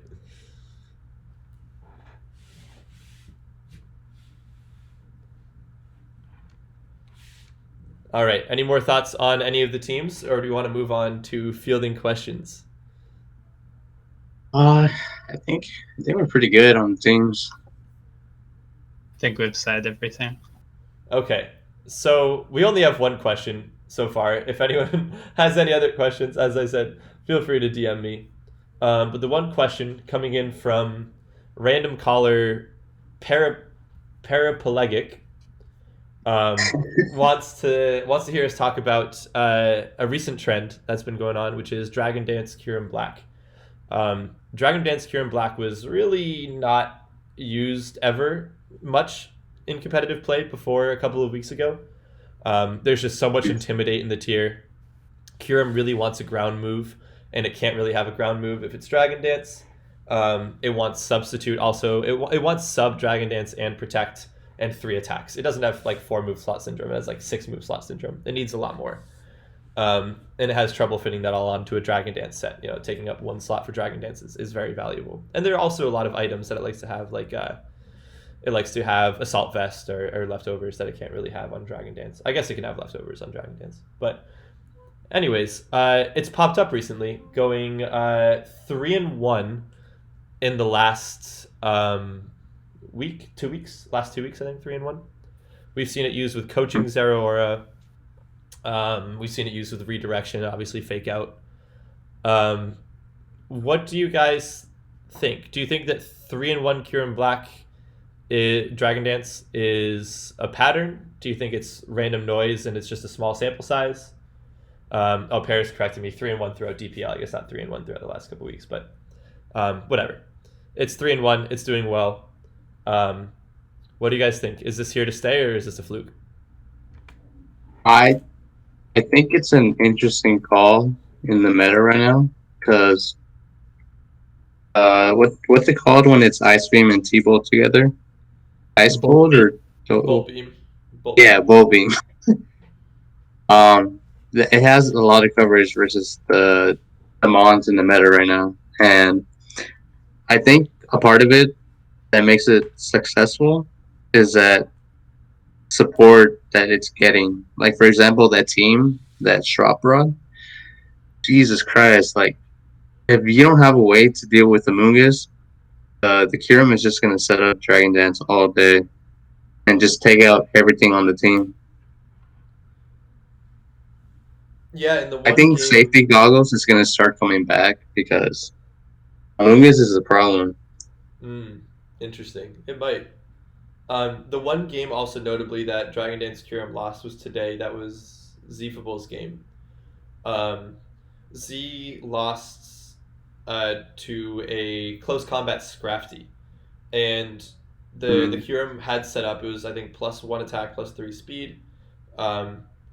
If Scrafty was not close combat, or if Scrafty was an Incineroar, which is much more common, the Kyurem would have put in a ton of work. So you could argue that I keep going back to like strong or weak records, but Kyurem Black is kind of like a strong 3-1, right? It's won 3 games and did pretty well. Had a pretty good matchup in the 4th, but lost to sort of a fluke, a rare set that you don't normally see. It's not really indicative of a metagame trend. I don't think close combat Scrafty is at least. And another thing to note is that Kyurem itself is not positive in DPL, whereas the Dragon Dance variant is very positive. So, do you think we're going to see more physical Kyurem? Can you go to the stats The real quick? Usage stats? I think. Yeah. Yeah, where would that be? It would be in the. Well, Yo Buddy has a thread. Okay. Usage. There it is. Thanks, Yo Buddy. Yo Buddy taking over Sunrose's work on the usage stats. Yeah, thank you, man. I really appreciate it. Okay, it's used in a bunch of tiers. So week 3, we don't have week 3 usage stats yet. But Kyurem Black, as of the end of week 2, or is that just week 2? I think that's just week 2. I don't think it's cumulative, right?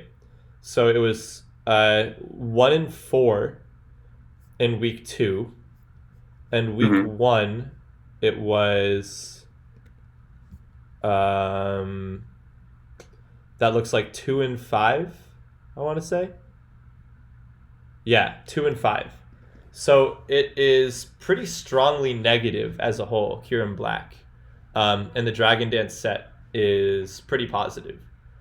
So this is the week when it started appearing, the Dragon Dance set? It's been used, I think, at least once every week, but it's definitely been more common the last couple of weeks. There are 2 uses of it this week, 3.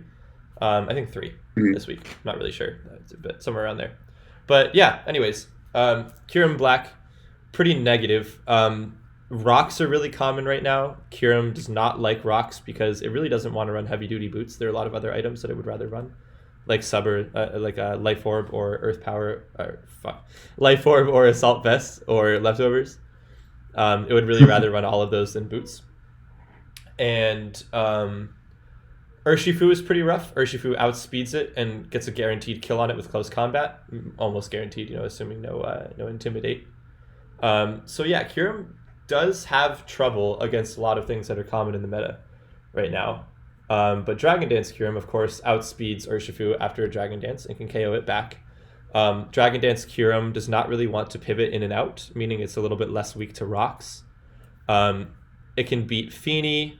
It can do a lot of damage to...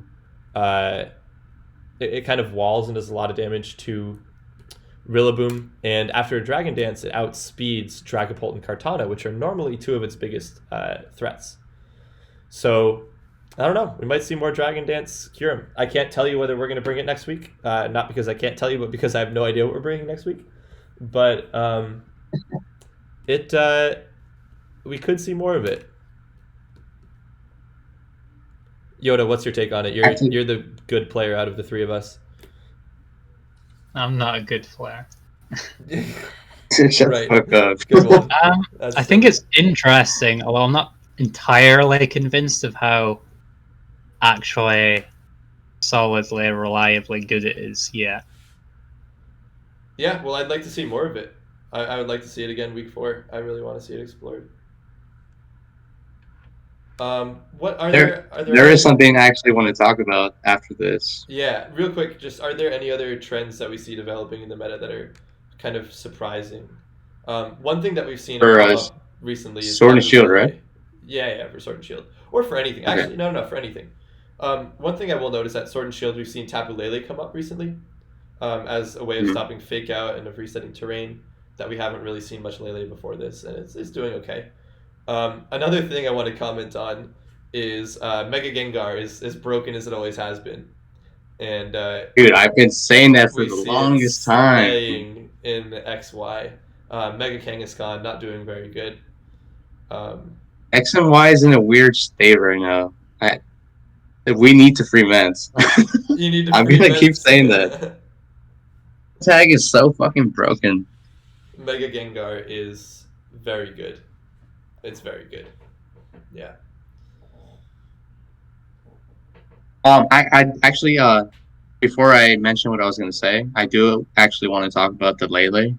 I think a big reason why it's starting to appear more, like you said, because of all the fake out spam, Mm-hmm. but also like, I don't think people were using the right sets and EVs earlier in the format. Like for example, right now, a lot of the Leles are like a modest nature, but they're bulky as fuck, so they can take Bulky a hit and citrus, then right?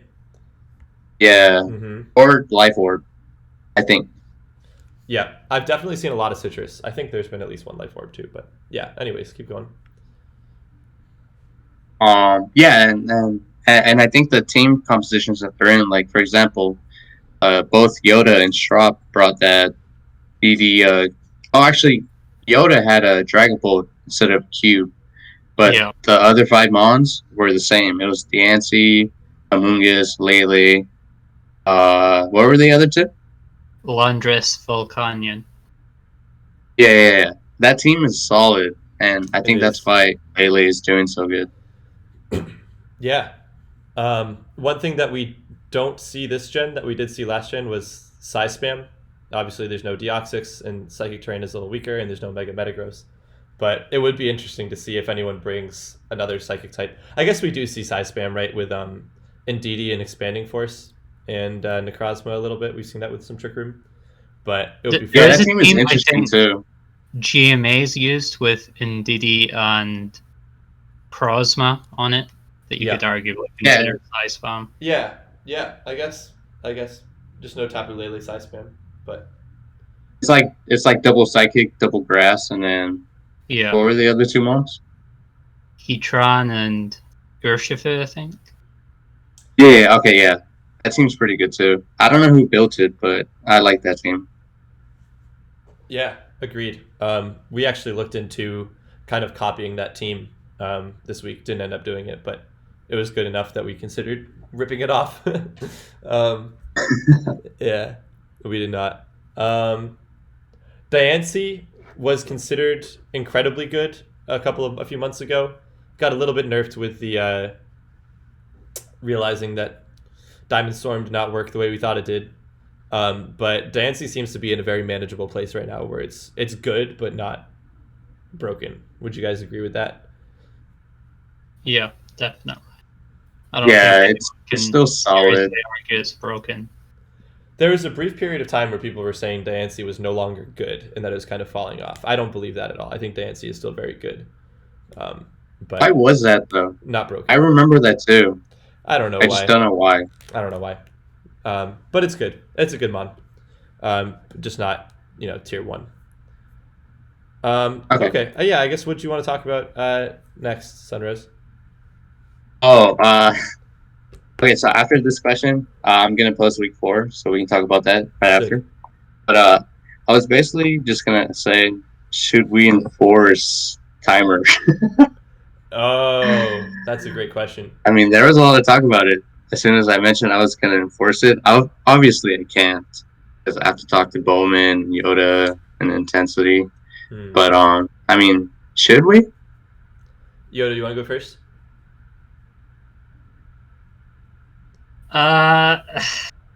Well, I don't think we should. Like, we don't have it in any other tours, and if the two players are the most important people in the game, if they both don't want it on, then I don't think it's that big of a problem to not have the timer on.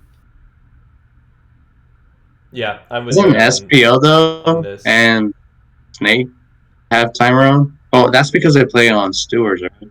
They they play on tours. I'm with Yoda on this. If either player wants to turn timer on, they have total power to do so. It's not like Yeah. they have to both agree to do it. Either one can turn it on. And if both players want to turn it off, they do that for a lot of reasons. Maybe they just don't want it. A lot of times it's because of weak internet and people disconnect, and you want to be cognizant of that. Really, the only people that get hurt if the game runs long are the spectators. And as Yoda said, the spectators are not the important stakeholders as much as we want to be in those games. It's up to the players. And so I think the system we have right now is good, where timer is off by default, and if either player wants it on, they can turn it on. I think it's a solid system that doesn't need to be changed. Yeah. Okay. All right. Just Yeah. wanted to discuss that. No, it's a good question. A lot of people have opinions on it. I don't think it's a hugely important topic. Not that we have other hugely important ones that really need to be discussed right now. I think we're in pretty good shape. I don't think there's any glaring issues with the metagame or with how DPL is run or any of this. I don't think we really have any like huge problems at the moment. But I just don't see this as something that needs to be changed. Okay.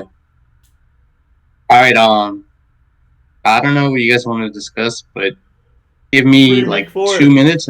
Yeah. Yeah. I was gonna say that. Give me 2 minutes. I just need to look at everything again just to make sure it's right. Okay. Yoda and I will And figure out then something I'll to post talk it. about in the meantime. Yoda, did you change? I guess I can ask you this because it's already locked in. Did you change up your lineup at all for next week, or if actually I don't even know. Have you kept it the same every week, or have you changed your lineup around? You've definitely changed it around a little bit, right? Yeah, I've changed it up a bit. So Biosci you've had in black and white every week. I feel pretty confident in assuming that Biosci is playing black and white again next week. Yeah. No change. I think I'm also pretty confident that you're playing Sun and Moon. I really don't think you should change that at all. Yeah. Let's see. Mishimono in so Mishimono and Demantoid, by the way, were two players I was looking at for UU, and I was really hoping I would take one of them, and then you sniped both, and I got sad. If I remember correctly, they both did really well in the UU tours. Yeah. So I'm gonna guess that you gonna keep Demantoid in UU? I think that you'd keep him in there. I have not. Ooh, you have not. Okay. Did you put Mishimono in UU? No. No. Who'd you put in UU? So, well, Demantoid has not been doing that well. Right. And it's just so hard to tell whether that's a pattern or whether that's a fluke, as always, right? It's very hard to tell. Yeah, well, it does feel like a trend. So I decided to try something else. Okay. So then the question is, who goes in UU instead? Yeah. Can I take another guess? Yeah. Can I guess more? This is fun. I like guessing.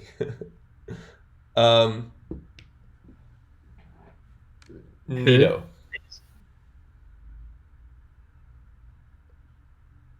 Hello? Hello? Yoda? Well, Hi. I guess Nido. Is Nido UU? Yeah. Nido's UU. Okay. All right. Go ahead and explain if you want. Or if you don't want to, you don't have to. But I'd like to hear a little bit if you can. Well, yeah. So Mishi, obviously, he's also good at UU. But, Yeah, he's definitely. doing well in XY. And, I just wanted to keep that. Yep. So Nido, I thought I could move him to UU because he's good at building creative stuff. Yeah, he's done well. I think he swept me with a mono serpent team once. And then it's more easily replaced in SS, where Nido was. So that's true. This week I'm actually putting in Sakura. Ooh. Who is also on Team Europe in World Cup. Okay. So Demantoid is sitting? Yeah. Okay. And then, so we've gone over Black and White, X and Y, Sun and Moon, UU, and one Sword and Shield slot. Is Yo Buddy taking the other Sword and Shield? Yeah. Yo I'm Buddy's putting taking him the other back Sword in. and Shield. Interesting. I have week 4 done. You guys Post it. want me to post it? Free it. Yeah. Free it. Go. Free it. All right, give me 10 more minutes. No. Nah, I'm kidding. I'm kidding. I'll No. post it. I'll post it. Yeah. It's post done. it. Cool. All right. 1, 2, 3. I'm refreshing anxiously. There it is.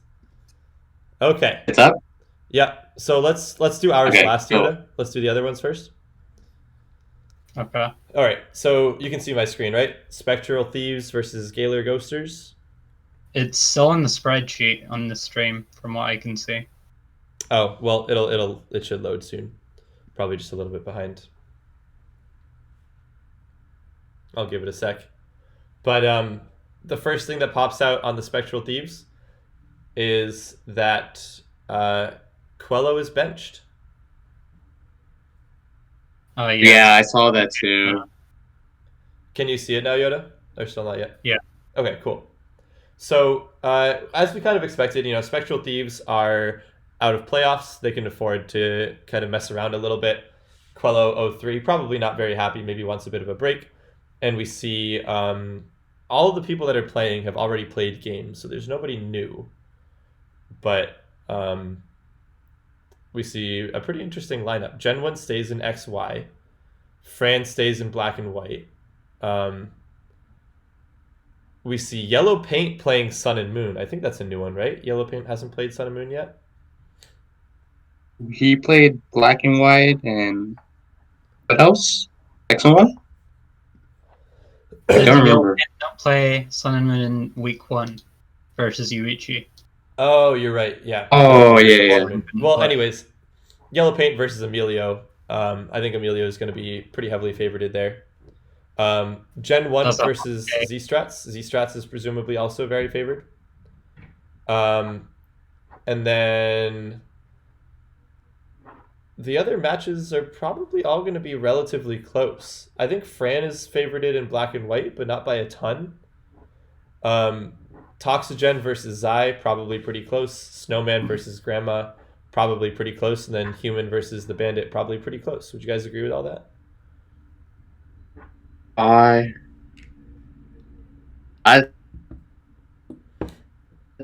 It's weird because I don't know if they're gonna be motivated to even try to win. That's where it comes into play. That's what comes into play in this set. Yeah, that's what I was kind of afraid of before, how the two teams that haven't played the Thieves yet kind of get a bit of an advantage. But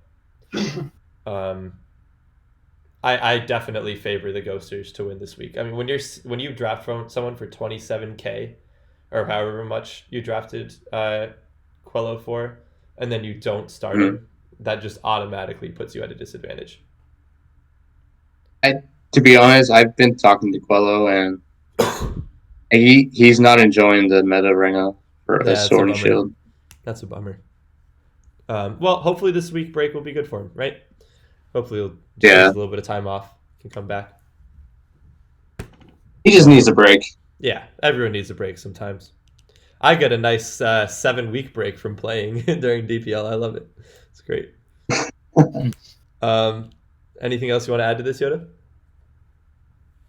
No. All right, let's go to Squirtle's Heroes. This is going to be a big week, I think. These two playing, they're tied right now, right? Squirtle's Heroes, Sunrose, you're saying this is big. We see the Heroes are starting Emma. Isn't this Emma's first week playing? Yeah, she's starting her debut in DPL. Yeah, okay. I, to be perfectly honest, don't know much about Emma as a player. Yoda, you probably know more, and maybe Sunrose too, so maybe you guys can speak to her. I played Emma in the Spanish Tour League, but it was an X and Y, and I flinched her with Rock Slide. But I don't know. I don't know much about her when it comes to playing wise. Yoda? Emma's not someone that's very established as a player. She doesn't really have many results to speak of, but she is in top 12 or whatever it is in seasonals right now. That's true. And she is quite active and puts in a lot of effort into prep. So Yeah, it'll be so interesting to see. the Heroes are really interesting, right? I think they're the most interesting team to talk about right now because they have a 9.5K pick and a 9K pick on the bench. And they have three 3,000 picks starting that are a combined 4-0. I think that is very interesting. And on top of that, they have SMB, who obviously is good. No one doubts that. And then JRL, also very good. I gotta say, I think I'm favoring the Heroes to win this one. What do you guys think?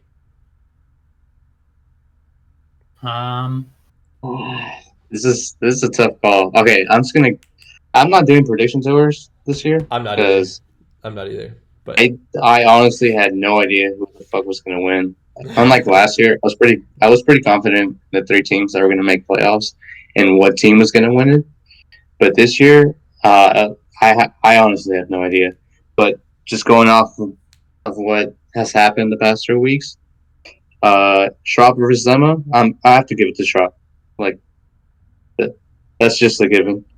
Para versus Tony, that's gonna be interesting. Tony's been playing well, dude. Tony's been playing Yeah. well. Tony is a fucking. I know he's good, but just watching him play doubles is really fun. And I want to see him fucking win again. That shit.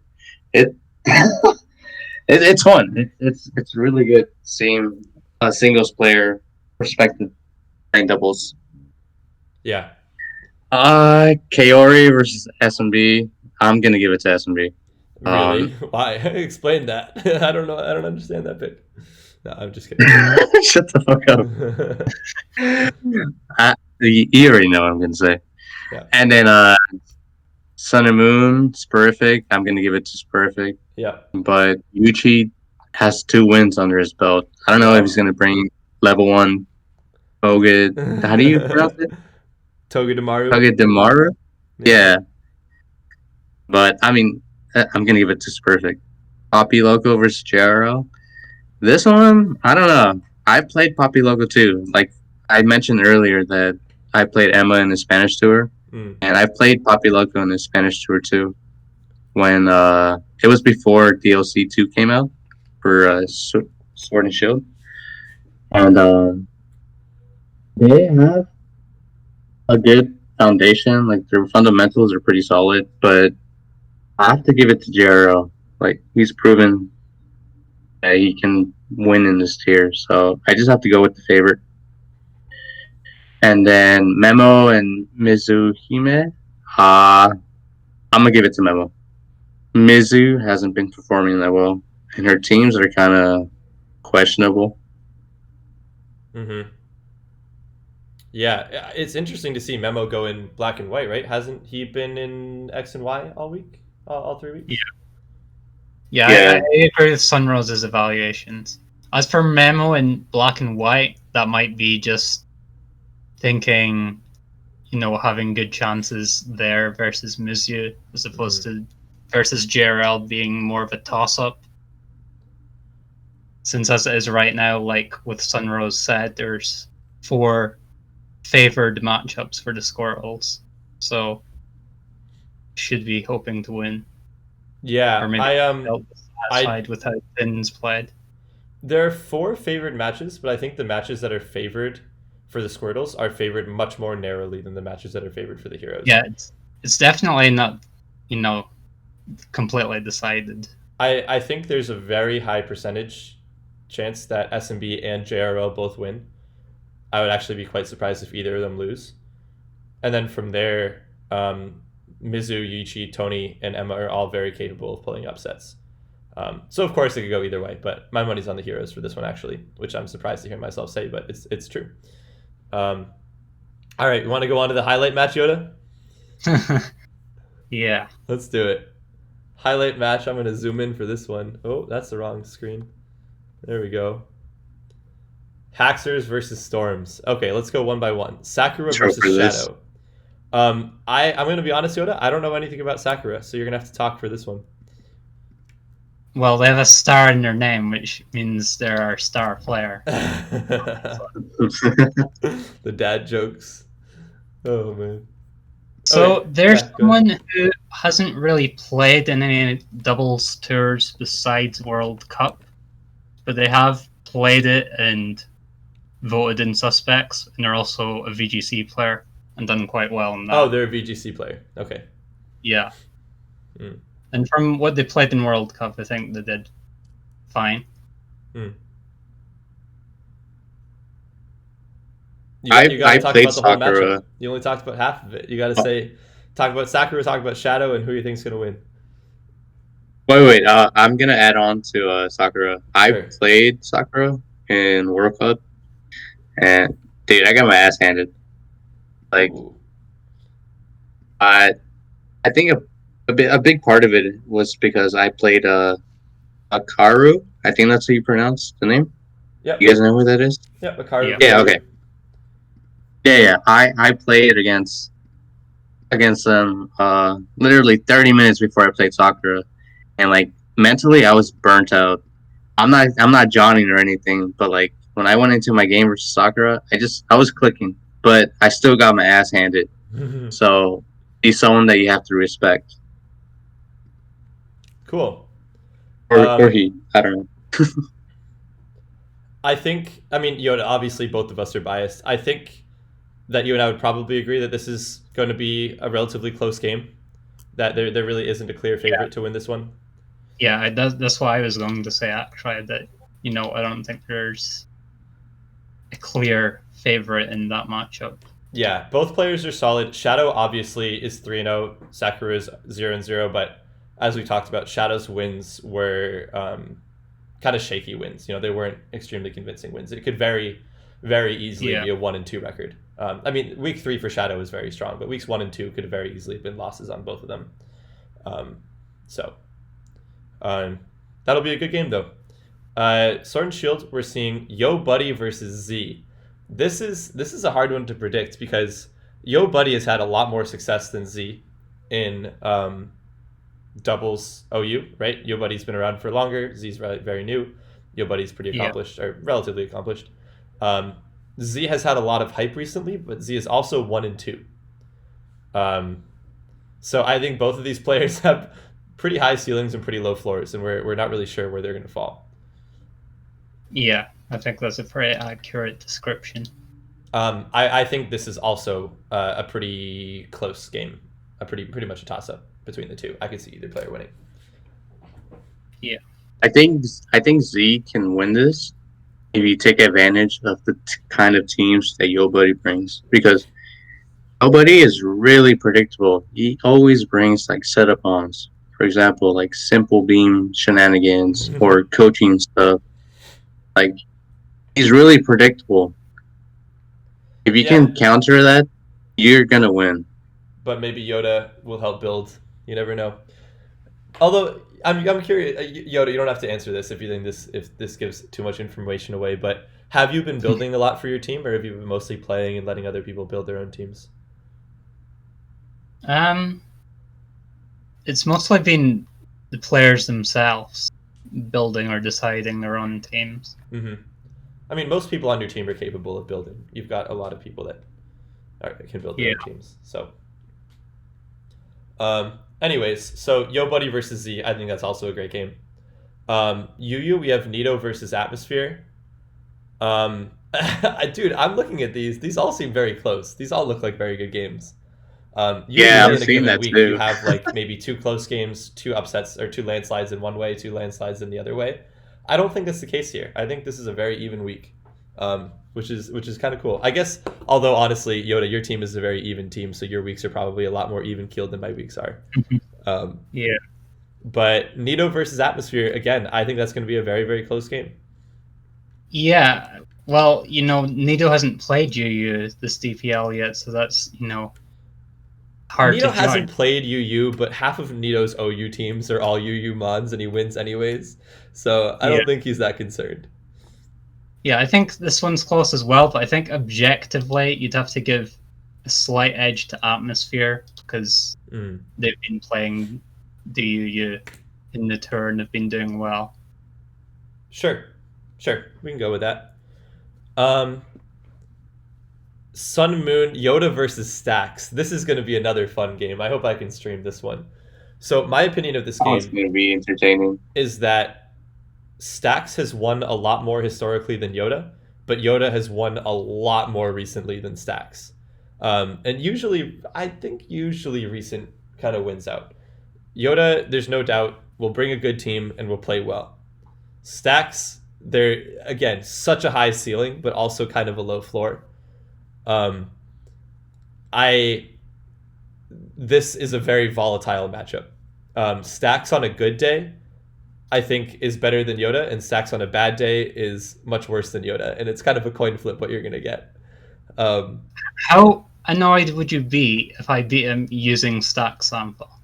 If you beat him using Stack Sample, I wouldn't be annoyed, dude, because you've won a ton of things using that team, right? You use that, that's probably your most common Sun Moon team. Yeah. No, that would be kind of funny, honestly, but that would be really funny. Don't you have a sample Sword and Shield team that's just a Sax sample, but with Spectrier over Mega Manetric? Yeah, well, it's not a current sample anymore because it's a bit outdated. Yeah, but it was. It used to be, yeah. That's kind of funny, though. Yeah, you love that team. Bro, that's the team I lost to versus Sakura in World Cup. I think this is the opposite of the Nito versus Atmosphere game, where, we said Nito has probably played more than Atmosphere, but Atmosphere is a lot more recent with the tier they're playing. Stacks has played in more tournaments than Yoda and won more games, but Yoda has performed very well recently. So whatever edge Atmosphere had, I think in UU, I think Yoda probably has in this. But again, very close game. Either one could take this. I think Yoda, you'd probably agree with most of that. Yeah. XY, I think this is probably our first lopsided match. Not lopsided. Mishimoto's very good, but I think I do have to favor Quiznos here. Yeah, it's definitely QSNS's favored here. Even, assuming Mishi wins, he did kind of choke quite badly last week, whereas QSNS has been more solid. I think Quiznos is one of the more consistent players in DPL. He doesn't really have bad showings almost ever. So is it possible for Mishimoto to win? Absolutely. But it's going to take some pretty good plays to do that. Yeah, it's going to take some. Yeah, they're both solid players. They always perform well in these kind of tours. I don't ever see them going negative. So this is going to be a good matchup. Yeah. What's Mishi's record right now? Mishi is 1-1. Oh, Mishi's playing the big game in an hour, right? Yeah. Yoda, you've got to stay up for that. It's only an hour away. This podcast has been going so long. You got to. Oh, it's been going on for 2 hours. Holy shit! Yeah. Anyways, I hope you're up for it, Yoda. It would be fun if you are. It will be. So Mishimoto versus Quiznos. I don't think anybody is surprised to see Quiznos in X and Y again. Mishimoto, this is their first time playing. No, they played it every week. I don't know what I'm saying. They played XY every week. So yeah, consistent XY player versus slightly more consistent XY player. Should be a good game. Probably favors Quiznos. Black and white. This is a tough one to vote on. This is real tough because Wob obviously got drafted for a lot more than Biosci. Wob, both of them are very accomplished players. Wob is definitely known more for black and white than Biosci is. I would say Biosci is probably a little more current gen leaning than Wob. Wob is very, very much, I would say black and white main, even though he is very good at other tiers too. Historically, Biosci has mainly played black and white in DPL. Okay. And yeah, I'd say arguably could be, second top person that you'd be considering for that. Well, you say second, but Biosci has a better record than Wob does right now. So Yeah. Wob probably favored a little bit going into the draft. Biosci has performed stronger in the first 3 weeks. I'm going to call this one a toss-up. I actually don't really see this being this leaning either way. What do you think? Yeah, I think that's fair evaluation. I think this is definitely the most hyped black and white matchup of the tour. Yeah, Yeah, I agree. I'm excited for this game. The black and white I don't know who's going to win it. As a whole is black and white and UU are probably the two weakest pools, right? As a whole. And Biosci and Wob are definitely the two standouts in black and white. No question about it. 3-0, 2-1. They're the two strongest players. I really hope that I can stream both Yoda and Stacks and Biosci and Wob. I think both of those games are going to be clashes of titans. It'll be fun. So anyways, we basically just said almost all of these are just ties. So that's fun. Meaning it can go anyway. But that's the fun of DPL, right? That's the fun of it. I'm looking forward to it, Yoda. It'll be fun. Yeah. So, what did you guys think then overall? Like, I don't know if you guys have done something like this before in past DPLs, but like, no, definitely testing this out, like doing a podcast and stuff like that. I thought it was pretty fun.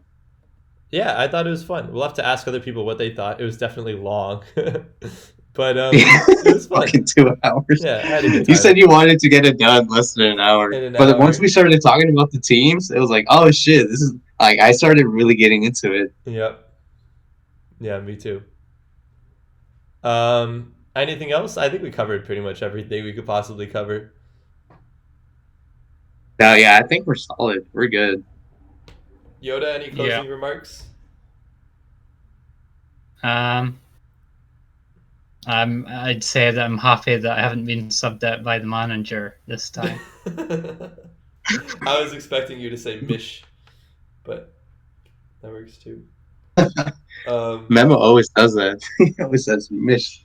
Yeah, I think the most interesting thing to me though is that trying to learn more about the difference in dynamic between teams that did draft their manager and teams that didn't.